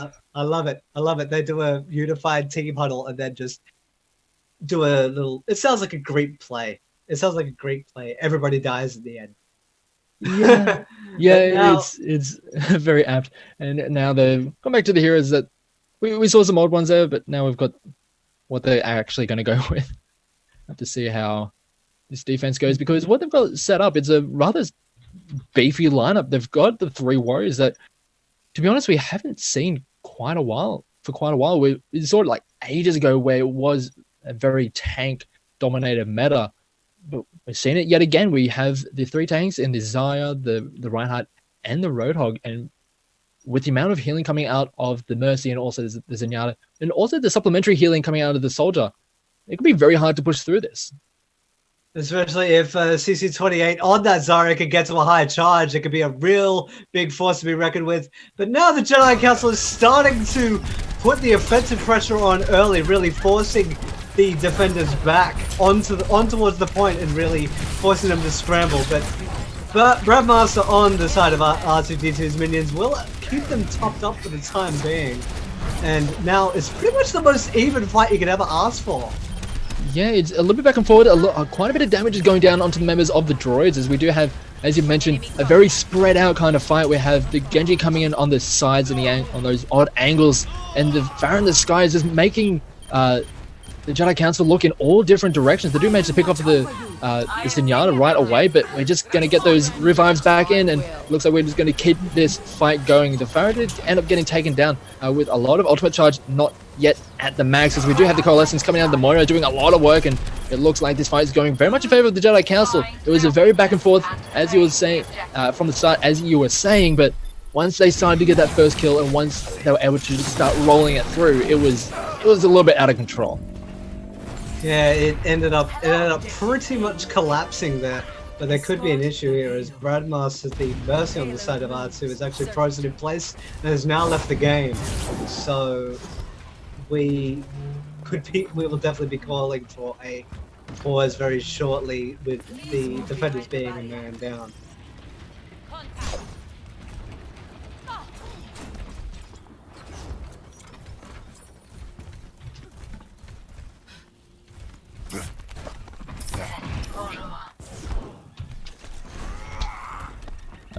I don't know why is it me? Why is it me who has it? There it is. Fuck. Sorry. My bad. there is actually the worst sound ringing in my ears because I can hear the shurikens going off. Yeah. And it's ringing right in my ears. It is the worst. But we have corporate pause because the poor Mercy of Brandmaster was locked in place during that fight, which was actually quite a detriment to that, dropping at a crucial time. And now the attacking side is starting to move all the way up and have 4 ults in the back pocket. And with infill, if they do get a little bit further forward, we'll be getting a 5th on deck very shortly. So what were you really able to take away from that attack after all the defense of the R2 minions had fallen by the wayside? Well, yeah, it was a little bit unfortunate that that disconnect comes in, and it did kind of stunt a lot of that defense, which is a little bit unfortunate. But we did start to see over the course of that offense that we had the Jedi Council coming in at all these different angles. We had the Genji coming in from the sides and going towards the back. We had the Pharah in the skies, and we also had the Arusa just blasting from the front. So it was very hard for this very hard for this defense that was wanting to just look forward and just repel what was coming from the front. It made it very hard for them to try and adjust their angles, trying to coordinate which targets to be focusing on. And from there, it was just very hard for them to maintain control. Yes, well, it's hard to do that when you are pretty much down a person.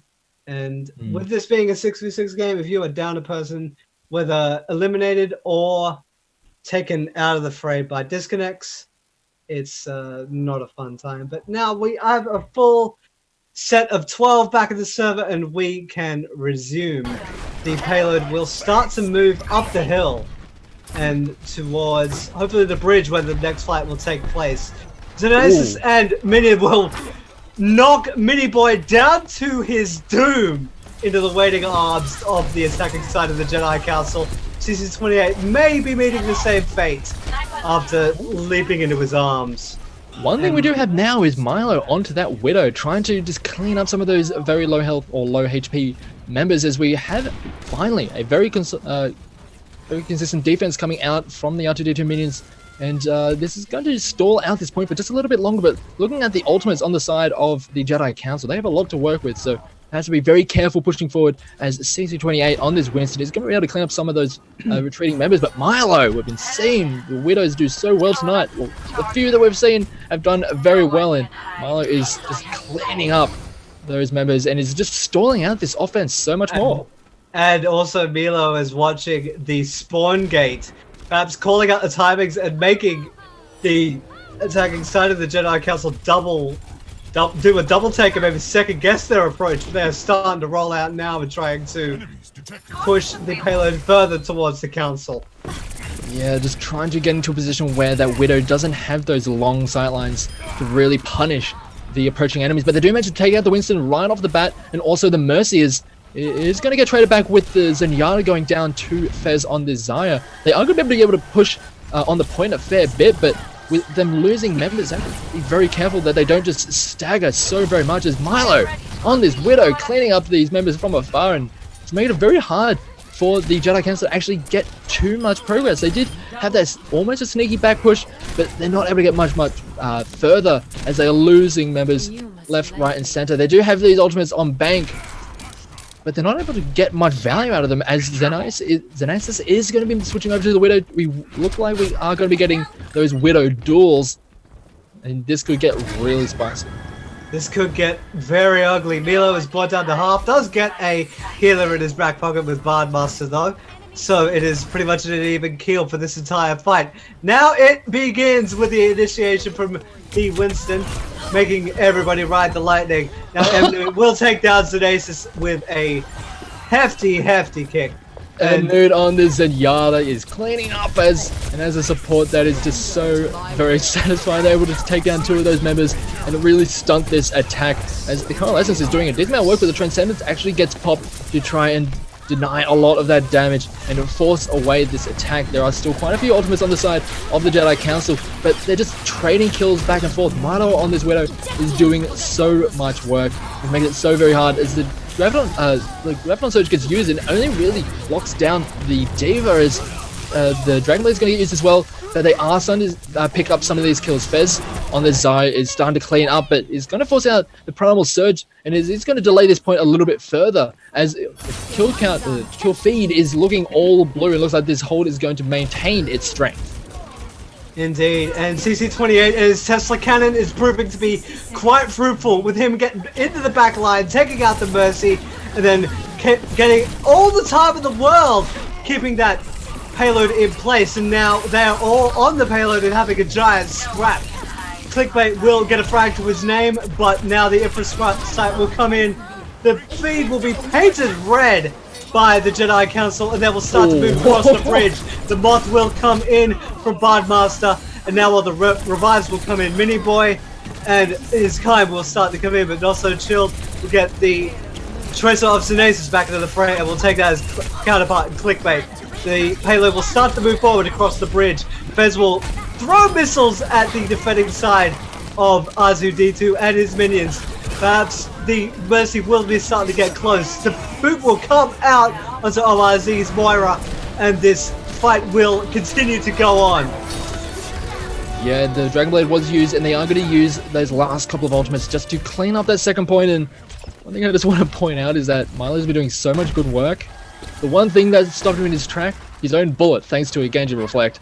So that was a very nice little pickup from them, especially as we've been seeing Milo just stunt that attack, and now that we're starting to see them push right into this throne room, have to be very careful with how far they push forward because of that very small time between the spawn point and getting back into the fray. Have to be very careful with how far they push forward and how they want to play these next fights. As we're starting to get into those more scrappy fights. They're just all over the place, fighting on several fronts. As the self-destruct gets thrown in, doesn't get anything out of it, just a little bit of damage down onto the shields. As this Winston is throwing himself into the fray. Also doing a lot of work on his Moira, doing a lot of damage and getting those heals in just when they need it. They are going to be able to pick up that Reinhardt and keep this push going as they force him back behind the throne, and they're not able to get too much going as Nana gets hit up by a trap, as we do have the Junkrat getting pulled in for this last point hold as they are getting so very close to the throne. Only a little bit more of a push to go as we are pretty much running out of ultimates on the side of the Jedi Council, but we're having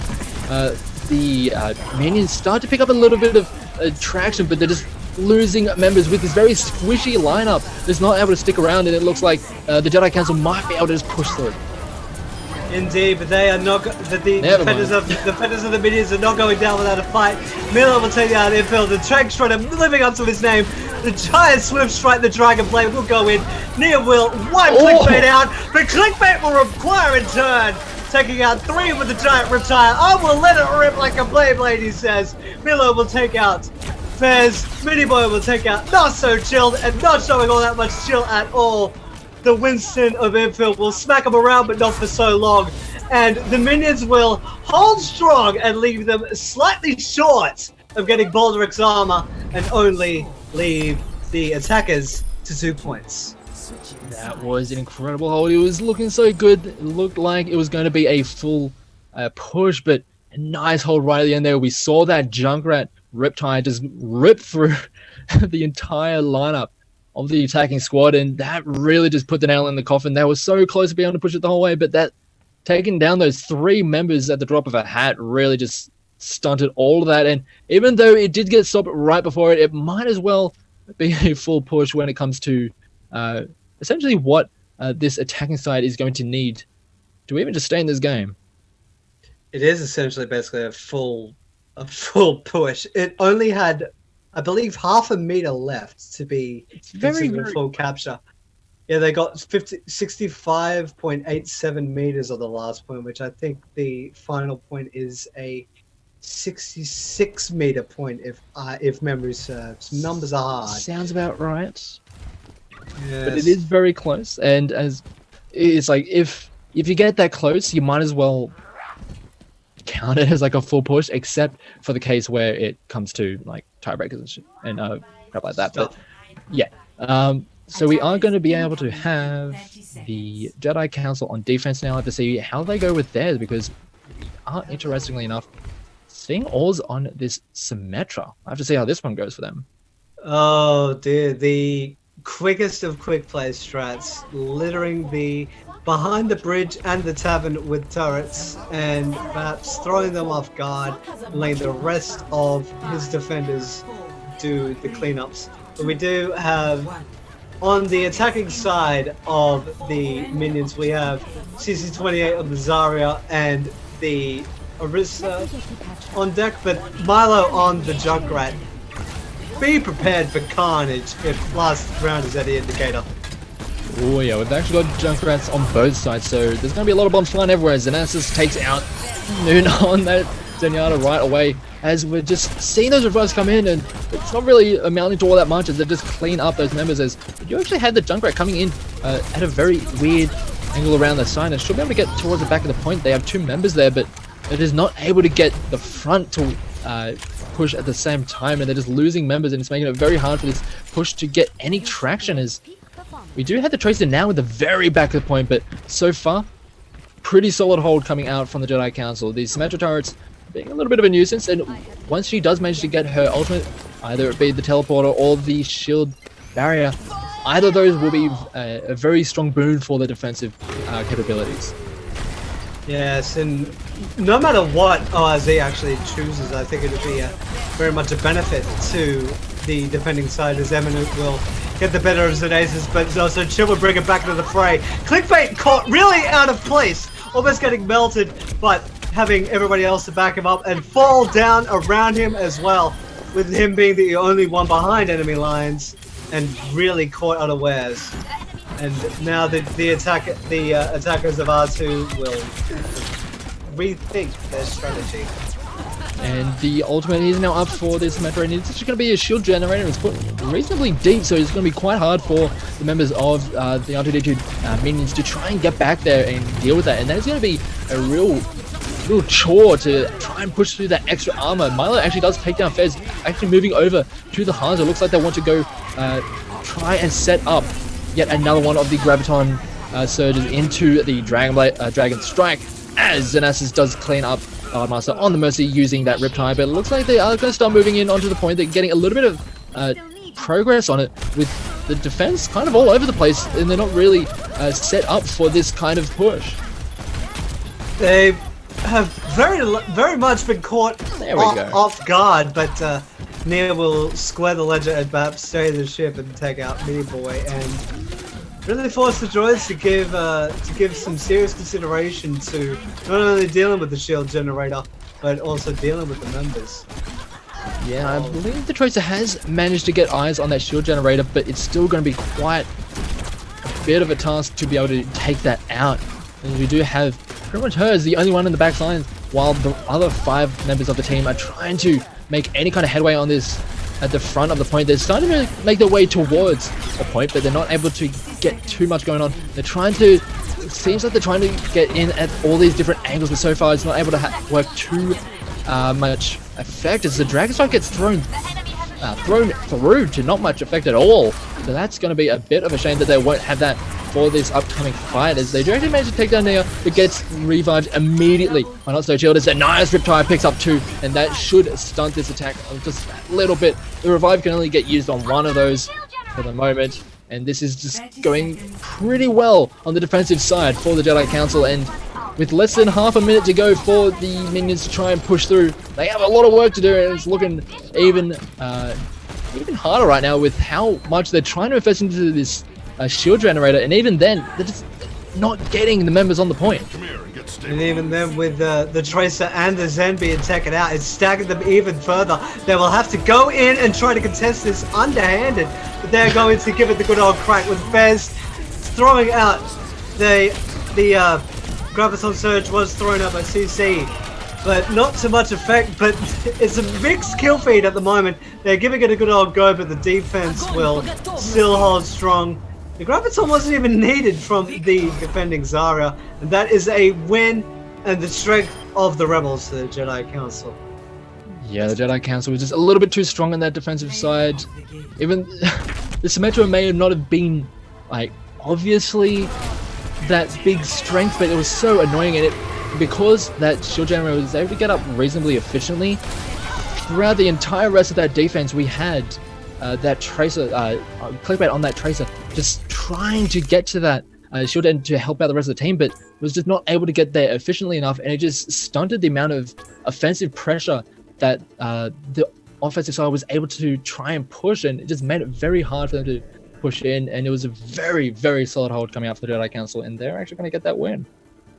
And a very hard-earned one too, because it felt like the minions, although they did show a lot of little bit of strength on defense, they just felt like they were in all sorts of disarray, especially towards the end, because Clickbait, with all that time, he was so disorientated and really focused on getting that shield gen taken out. He just lost. Basically, they were playing 5 versus 6 for most of those fights, and it was just really telling when it came to the end. And we saw towards the end there was that potential of the Graviton into the Dragon Strike, but we saw that Hanzo get thrown off into a weird direction without much pre-thought. It felt like it was a bit of an accident, maybe a bit of a fat fingering. It just was. It just didn't really seem like it was all that well placed, and it really stunted what potential play they had been trying to set up for the past minute or so. And I feel as though if they had managed to get that to land, they could have had a chance at making their way onto the point. But without that tool, they weren't able to get it to work. And I think that was their last-ditch effort, and it didn't really pay off for them in the end. Just a whole series of unfortunate events, especially on that last fight that had, which actually I got tongue-tied over, but it was pretty much a last-ditch effort with 2 people basically taken out of the fray on respawn timers. So they basically had nothing to give, but they were willing to give anything they could find. And honestly, it was to no avail. So the minions will be taking a loss, and the Jedi Council will be taking a very hard-earned W. Yeah, and I believe that is that's the final game of the round robin portion of tonight, and I believe we'll have one more game. It is going to be between the top 2 teams over the course of the night, and I believe that is going to be between the Skywalker clan and the Chewbacca army. Ooh, that's we saw the Chewbacca army earlier in the night on Hollywood.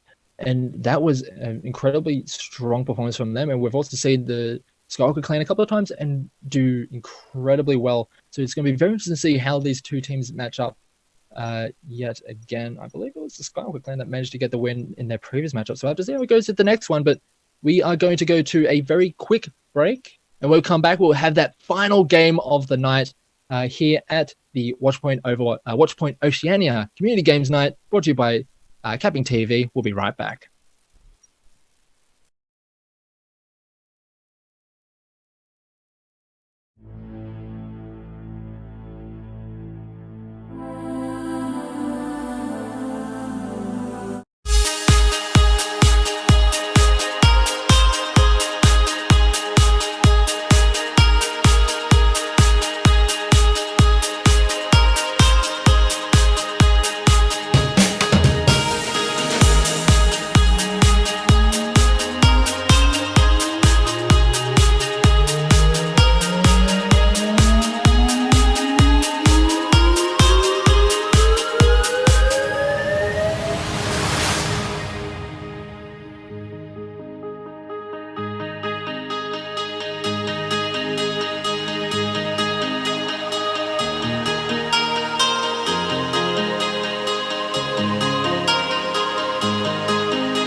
final game of the Watchpoint Oceania Community Games Night, brought to you by CappingTV.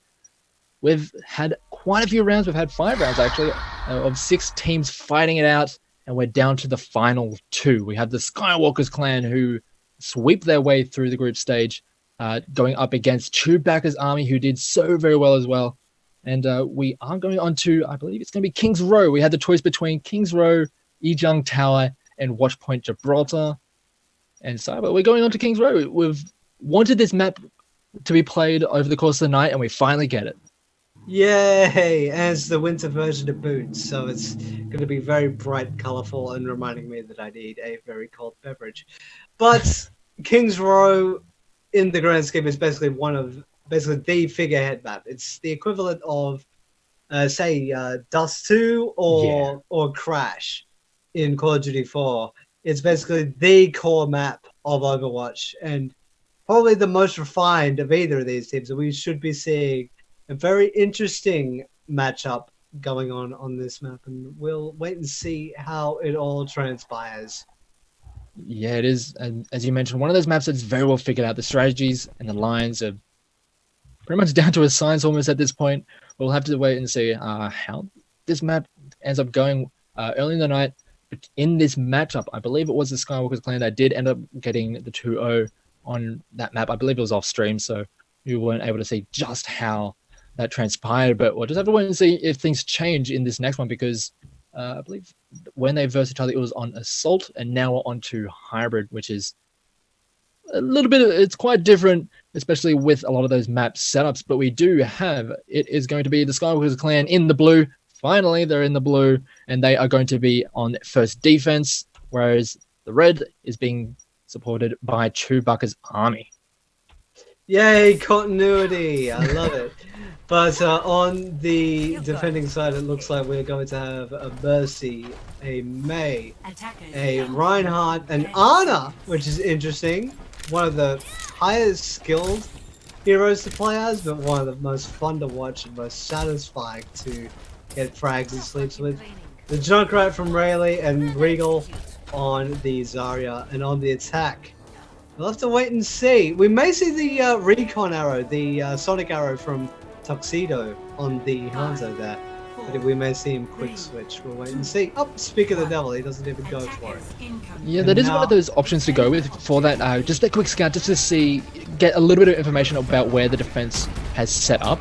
Not wanting to go for that, they just rush all the way into the hotel, well, at least the big one, and they are just going to be moving all the way around the outside. They're using the Reinhardt shield to try and just help out the rest of the team to move through this, as now they're into these really narrow choke points. This Junker is going to be able to get a lot of value, especially, and also there's Zarya with a lot of these grenades just thrown in there, but they aren't going to be able to take anyone out just yet. We do have very very solid face-to-face setups just yet, and the defense is pulling back quite deeply. They're trying to just force their opponents onto the point and try and force them to make the first play.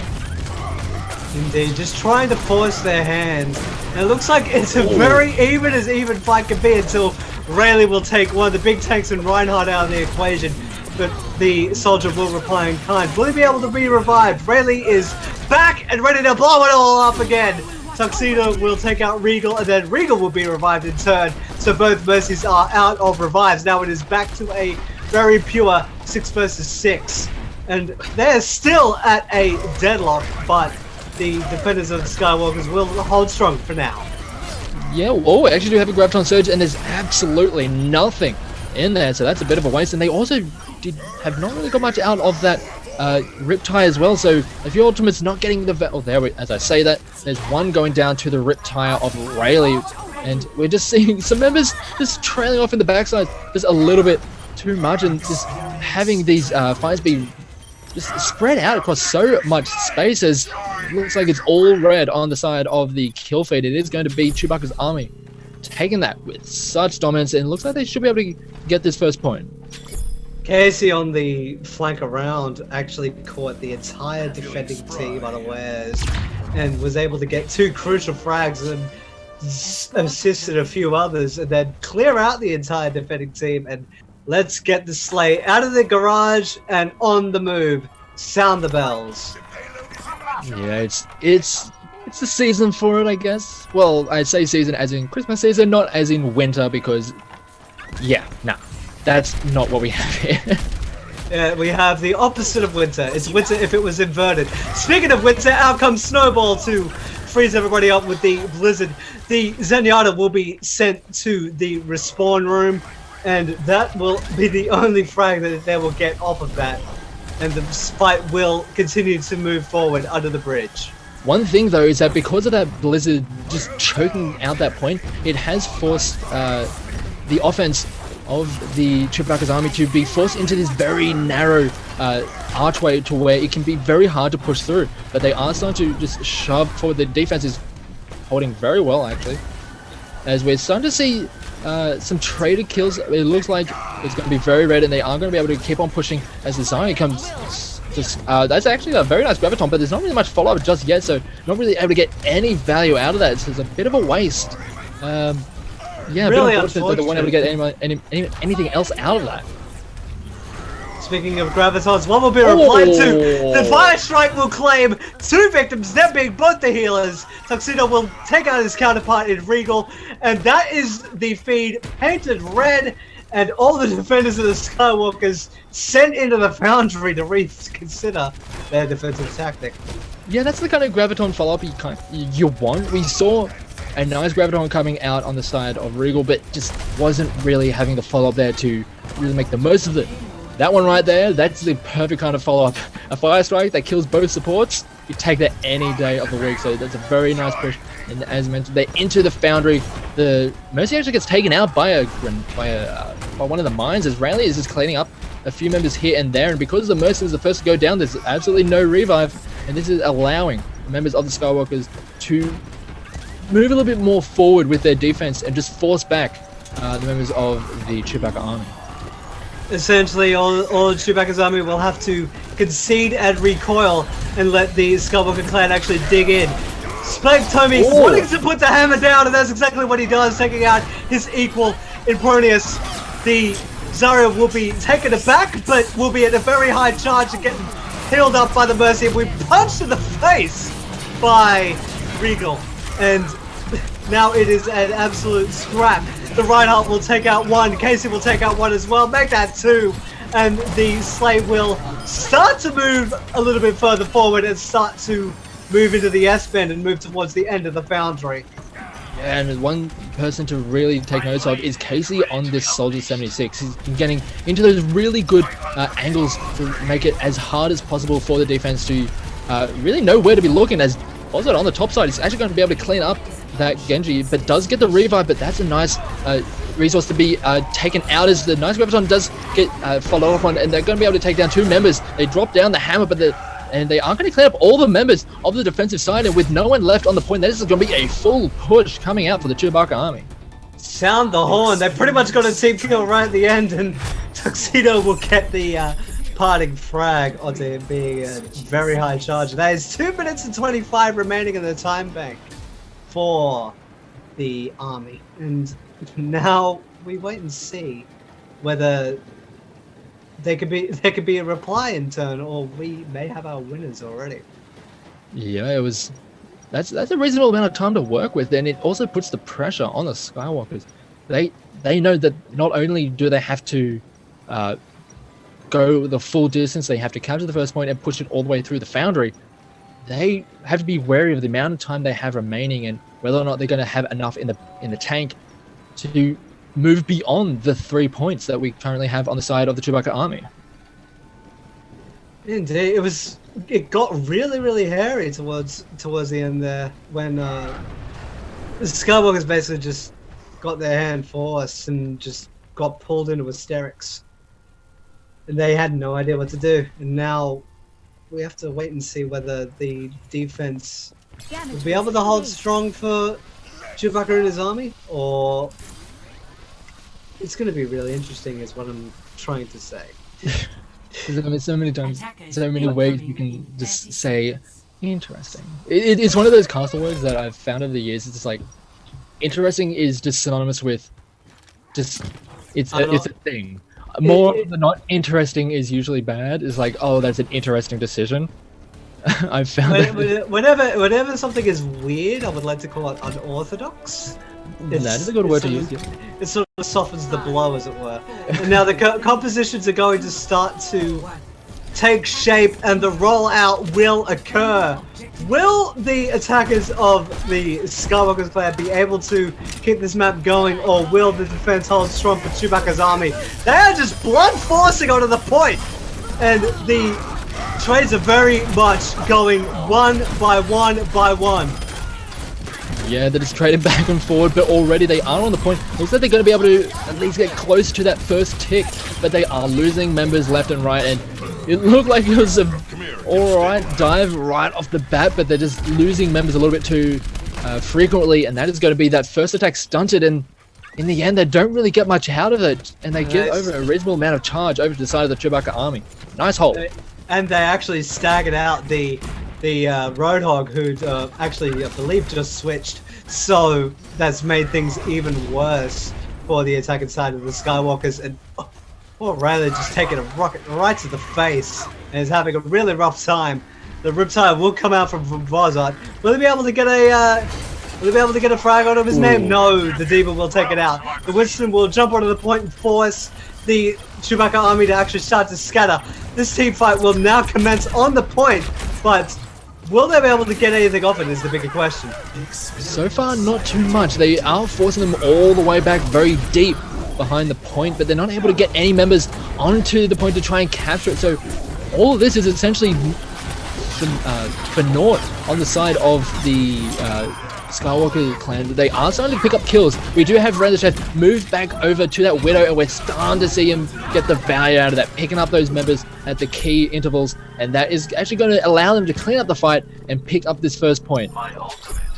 It's points like point A on King's Road that fully demonstrate why business matters. And Rand the Chief will take out the Mercy as well and force them to stagger even more, and maybe make the Streets phase even easier for them in the future with one of the core members taken out of the fray. Yeah, and they're also able to pick up that Zenyatta. They do end up losing the Junkrat in those back alleys, but they're actually just going to start losing members on the side of the Skywalker's clan as they are starting to overextend just that little bit, trying to play a little bit too far forward, and they're getting caught out for it as they are just going to be trading kills. Rayleigh's just being a real nuisance with this Junkrat in this back alley. He is going to get taken down, and this is going to allow the Chewbacca army to get forward and start pushing forward with their defense and try and get them caught in this choke point just before they can get out into the open streets.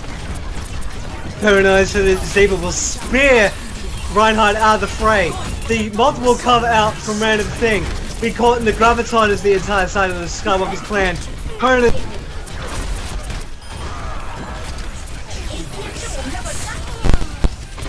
trade so far. The tactical visor will come out from Casey. It will take out both of the healers, make things a lot easier for the attacking side moving forward.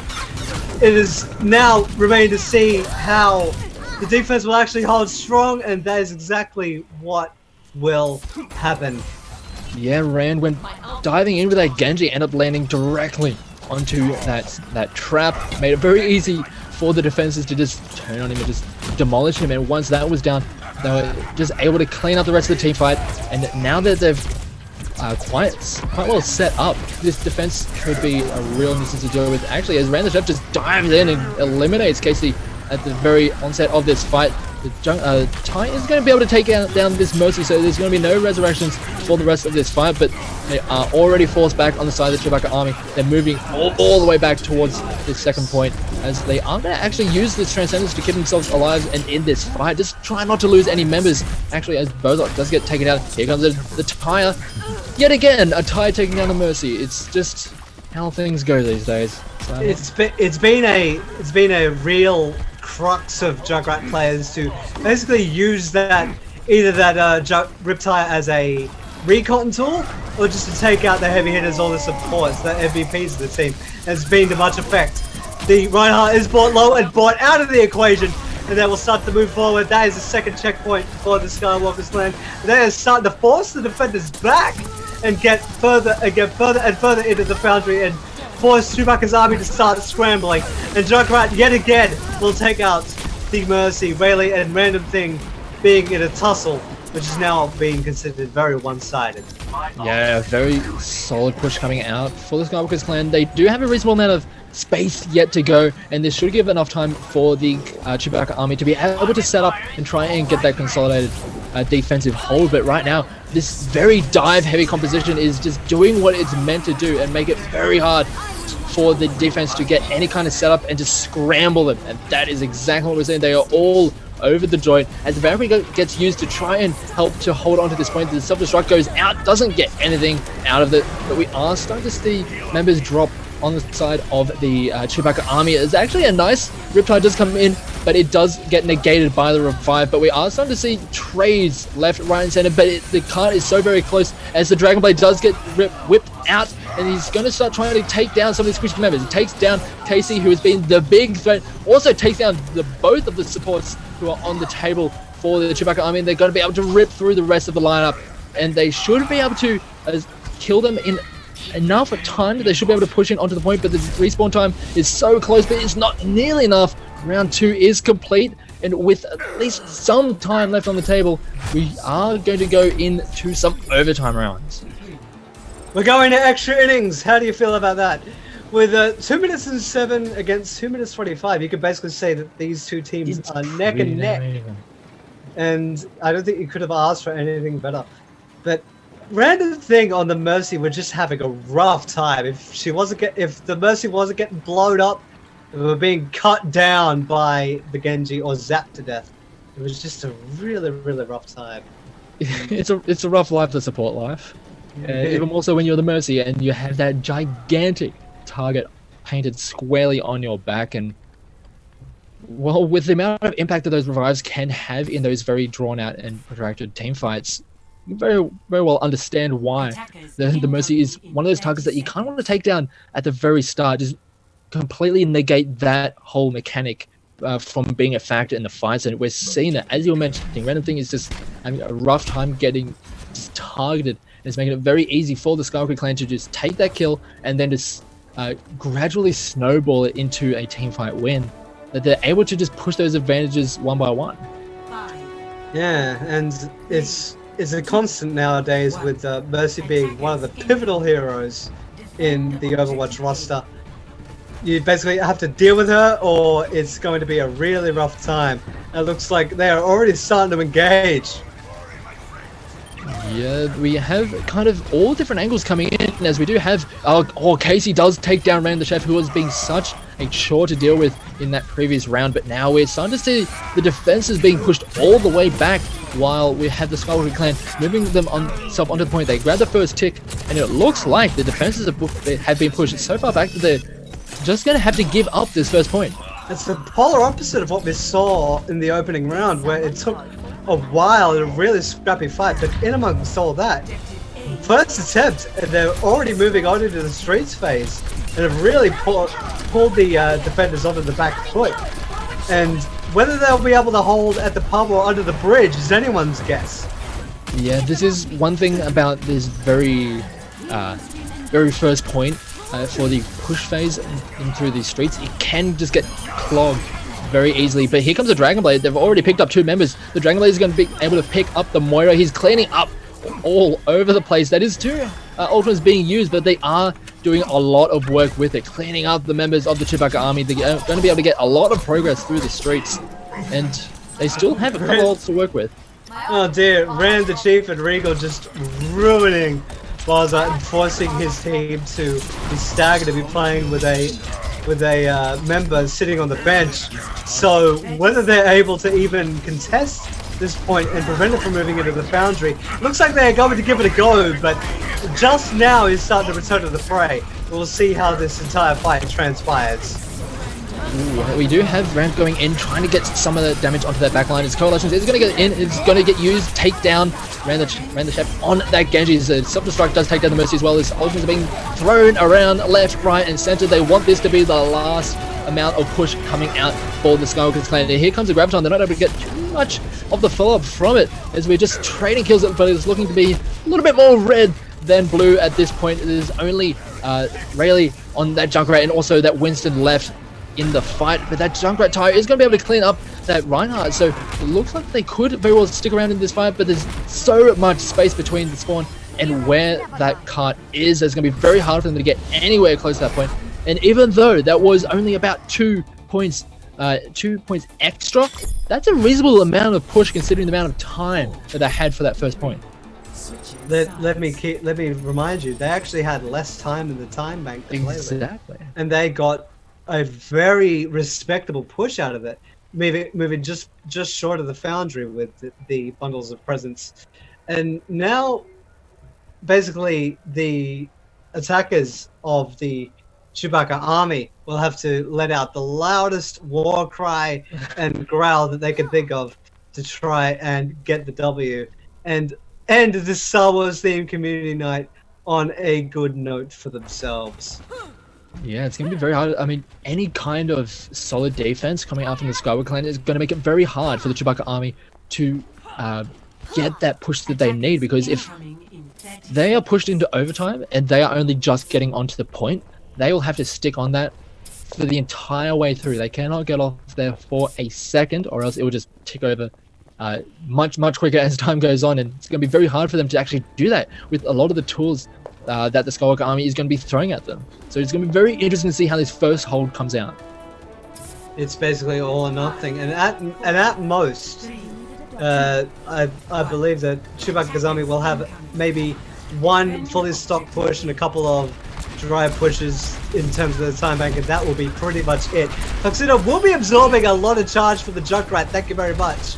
And they will start to move out onto the point aggressively, much like the Skywalker army did in the last round. They have already started to move onto the point. Tuxedo will turn the Orisa into scrap and start to be an absolute threat to the rest of the defenders. Rand the Chief will take out the Zenyatta and turn him into scrap. Omnix will be worth nothing to use, but Rand the Chief will bring the further healer back into the fray. And now the feed will be painted red, and now we see a repeat of the previous round, Phoenix. Yeah, this is... So you see history repeating itself? This is very much a repeat of what we just saw the round before. The offensive side just being so overwhelmingly dominant with that first push, managing to get onto the point and having a reasonable amount of time to push through the streets. But this does, as we saw in the previous round, give a little bit of time for the defense to try and set up a defense at any point. We don't necessarily need to see the Skywalker army set up at that choke point. They just need to hold it before that second point, and they will be fine. So any point throughout this entire phase, then they can take the win. But it's still a whole minute left, so one fight loss, the Chewbacca army should be able to deal with. But a nice Reptron locks down 3 members that don't have their follow-up just yet. There it is, and that's the pulse bomb taken down too. And they're also going to be able to get rid of everyone else on the side of the Skywalker clans, and they're going to be able to push at least very close to this final point that they need to take this night. The Big Bang proving up big indeed, and that has sent the Skywalker clan into a scramble mode as the yellow box of victory at the player level beats. Close enough, they don't get there, and that's actually just going to be it. They managed to wipe them out so efficiently that the Skywalker clan just weren't able to get there in time, and that is just going to be it. Wow, and in amongst all of that, this is the pivotal play that won it all for the Chewbacca army. Let your growls out to the sky. That is a patented Big Bang, taking out the Roadhog and the Mercy and softening up a lot of the defenders into the point of basically not being able to defend. And we end our night and the year of the community game night, we end it with a bang in the most literal way. That's pretty much it. I mean, alright then, so yeah, that was a nice way to end the night. It's been a fun evening, and I think we are going to be having a bit of a chat with some of the captains right now. So that would be the captains of those teams were, let me just throw them up here. It was Skywalker Clan, so Rand the Chef, and also Splenectomy? Is that what it's pronounced, I believe? Splenectomy. Oh, that's fun to say. That is yeah. But yeah, it was a very well played from both sides. The Skywalker clan played so well over the course of the entire night, cleaning up the whole of the group stage, but just couldn't get it done at that last hurdle, and that Big Bang just finishing off right at the end. Indeed, and as a person that has played Tracer quite a bit, it's always satisfying to see the Big Bang pay off dividends, especially on a pivotal round like that. We didn't really see a lot of kind of combos over the course of the night. We saw a Graviton into a Dragon Strike here and there, but a lot of it was just using ultimates to try and get small advantages into and translate that into more snowballing wins. But that was we saw one big combo, and that was the one at the end there of the Big Bang combo, and it came in huge for them. Indeed, it basically ensured that the entire defense would be absolutely shattered in the most epic of ways, and it cements our point that we said at the top of the broadcast. Watching the teams come together the more that they played, and after 5 rounds and the final map, I think you couldn't have found a bigger point to end it on. That the team came together, did one combo that requires a team to be in sync, and it was the one that got them the winning round. Yeah, and just going back to that point you were saying about the teams getting more coordinated over the course of the night, we saw like both the defensive holds at the on the first pushes. They were pretty decent first holds, but we saw the coordinated effort on the offense started to just get much cleaner. And we saw that on both of these second pushes. Both teams were able to cleanly rush through those offensive points. And yeah, we saw just the much more cohesive team play, and it was able to work out in the end. It was almost in stereo, both of those pushes as well. And it was night and day. Yeah, it was regulation and overtime, because I think it was the fact that it was an overtime period and they were just having a flight or fight mentality, and that was really on display. All right, so we do have Rand here in for a little bit of a chat. Rand, how you doing? All right. Good. Had a fun evening, I guess. Yeah, it was good up until the last game. Yeah, you guys were doing incredibly well. I mean, you cleaned through the group stage. Did you feel as though your team just came together pretty well over the course of it? Yeah, I feel like we got a pretty lucky team actually. We all worked together really well. And there was no toxicity. And everyone just like synergized really well with each other. Fair enough. We also have the winning captain here. We have Splenectomy. Mate, congratulations. How are you feeling about it? Definitely didn't expect to win. That's for certain. It was a great night, great games, and I guess I'll ask you the same question. How did you feel as though your team just came together really well and improved over the course of the night? We were getting a lot better game by game.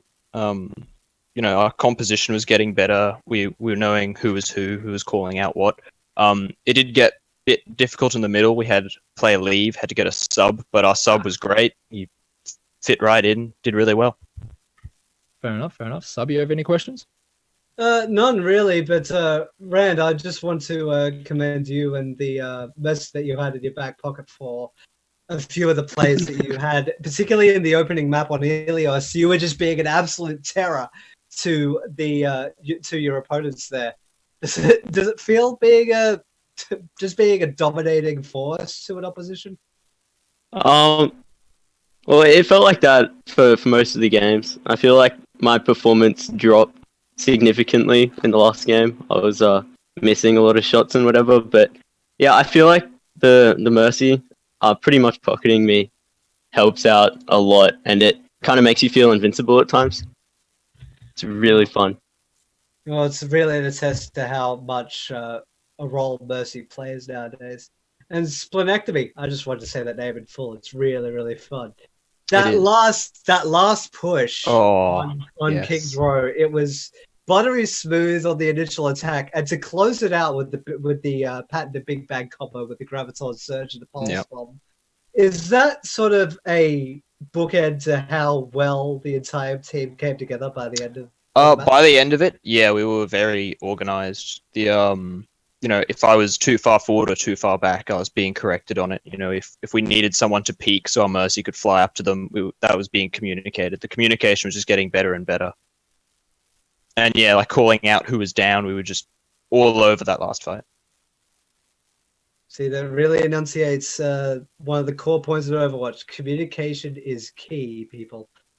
So with that, Phoenix, are there any final thoughts on the Star Wars night on Watchpoint? Who's the MVP? Yeah, we do need to give an MVP for the course, well, for the night, I believe. So there have been some very strong players, and I believe one of them is here right now. Rand, I think you are very much in the running because you kind of just put on a clinic in some of those games. But there have been some very strong players. I mean, Casey did some very good work in that last map, especially on that the Soldier 76 getting into those good angles. But Cyber, who are you thinking for more MVP? Ooh, well, instead of using my own intuition, I have a giant table in front of me, and the MVP, according to the vote, the community vote, Zemasis. There's your MVP. There's your full-blown MVP. Your support would be Jillian, who, if I recall, was on Zenyatta for a lot of the time. It's good to see a good Zenyatta go to work and put both Harmony and Discord in perfect balance. Yeah. He was in one of the different teams, but we did see. I believe Zenosis was also the not the Smeta, the Sombra in one of those points. Yes, the Sombra on Route 66. Yeah. On the initial attack, and just playing a real pivotal role in one of the very few maps. I must admit, the few maps where she could actually be a pivotal role in the opening gambit. And if tanks are more your thing, they've had an MVP vote for that as well. And that, the big tank, the big beefy boys and ladies, your tank MVP will be Mr. Regal on the Skywalker clan with the 6 votes. And then you had Concrete Bag and Sneaker Snake on 4. It was a pretty close vote, I guess. Yeah. They were close in all 3 categories, though. So that really shows how even everybody can be. And I've said this for a long time, that this country and region is a hotbed for Overwatch, and this is further proving my point. Yeah, we've seen some really good play from all the teams, and in the end, we ended up with a very, very competitive game right at the end. I couldn't be happy with how the night has gone. Indeed. Just evolution of watching teams come together, everybody have fun, the commentators throwing around lame puns, and all in all, just very good Overwatch for everybody to watch. So, Phoenix, are there any closing thoughts, or are we going to say bon voyage and we'll see you in 2018? I believe that's about it. That I believe is the last for the year, and we have had a great night. It's been a fun one. It's been a whole lot of fun. Thanks for everyone involved. Thanks, Mitch, for doing a lot of the production side of things. He's been doing incredibly well. And thanks, CappingTV, for putting this on, and also Watchpoint Oceania for putting the whole event on. It's been a great evening, and I hope all the viewers out there who have been watching have had a great time. And I believe that's it for us. We are going to call it right there. Thank you for watching, and we'll see you next time. Good night, and happy fragging.